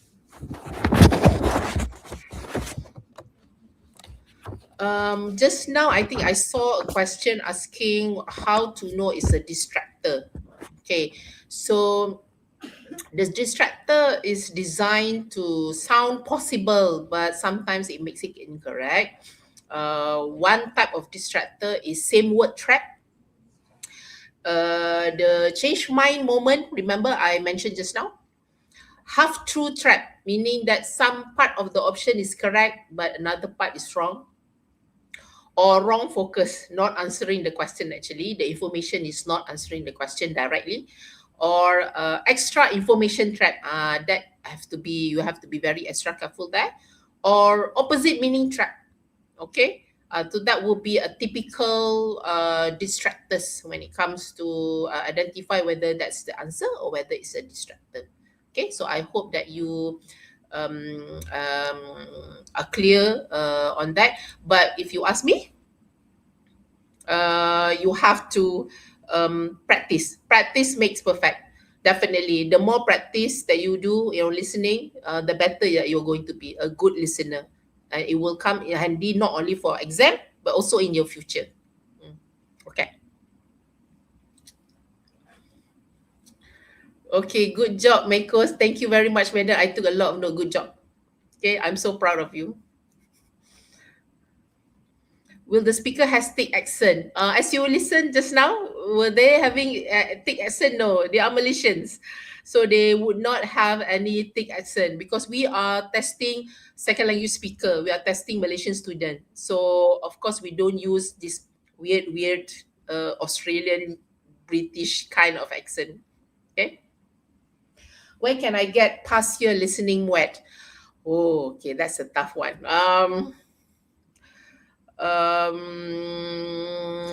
I think in YouTube they have it, or you can simply just type in Google past year listening Muet.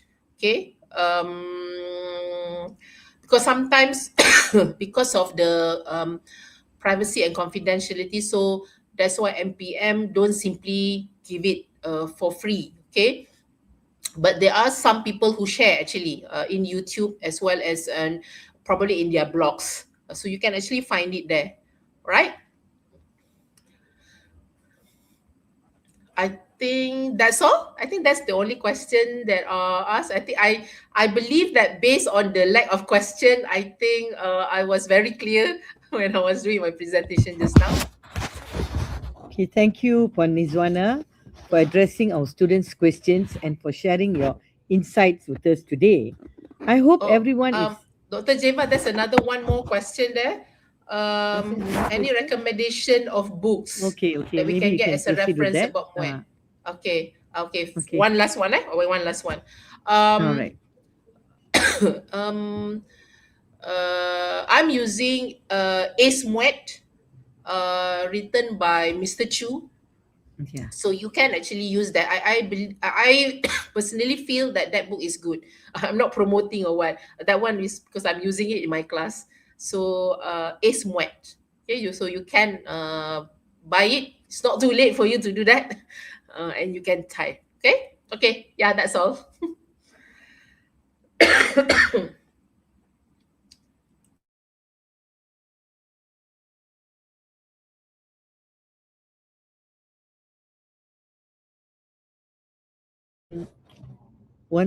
I hope everyone is leaving this session with a better understanding of the Muet listening test and greater confidence in approaching it. Dear students, as we come to the end of today's session, remember that improvement comes through consistent practice. Once again, on behalf of the CGCT and APB unit, Center of Foundation Studies, UITM Campus Dengkil, I would like to express our sincere appreciation to Puan Nizwana binti Ali for sharing her expertise, practical strategies, and valuable insights with us this morning. We would also like to thank all our Asasi UITM students for joining us and participating in today's webinar. We hope that Ready, Set, Muet 2026 Webinar Series 1, How to Score in your listening test, has provided you with useful strategies and, most importantly, greater confidence as you prepare for your Muet listening test. To all our students, study hard, practice consistently, stay confident, and believe in your ability to succeed. Before we officially end our session, there's one final reminder for all students. The attendance QR will now be displayed on the screen. Dear students, please scan the QR code and complete this attendance form to record your attendance for today's webinar. Please make sure that you have successfully submitted the form before leaving the session. The QR code will be displayed on the screen now.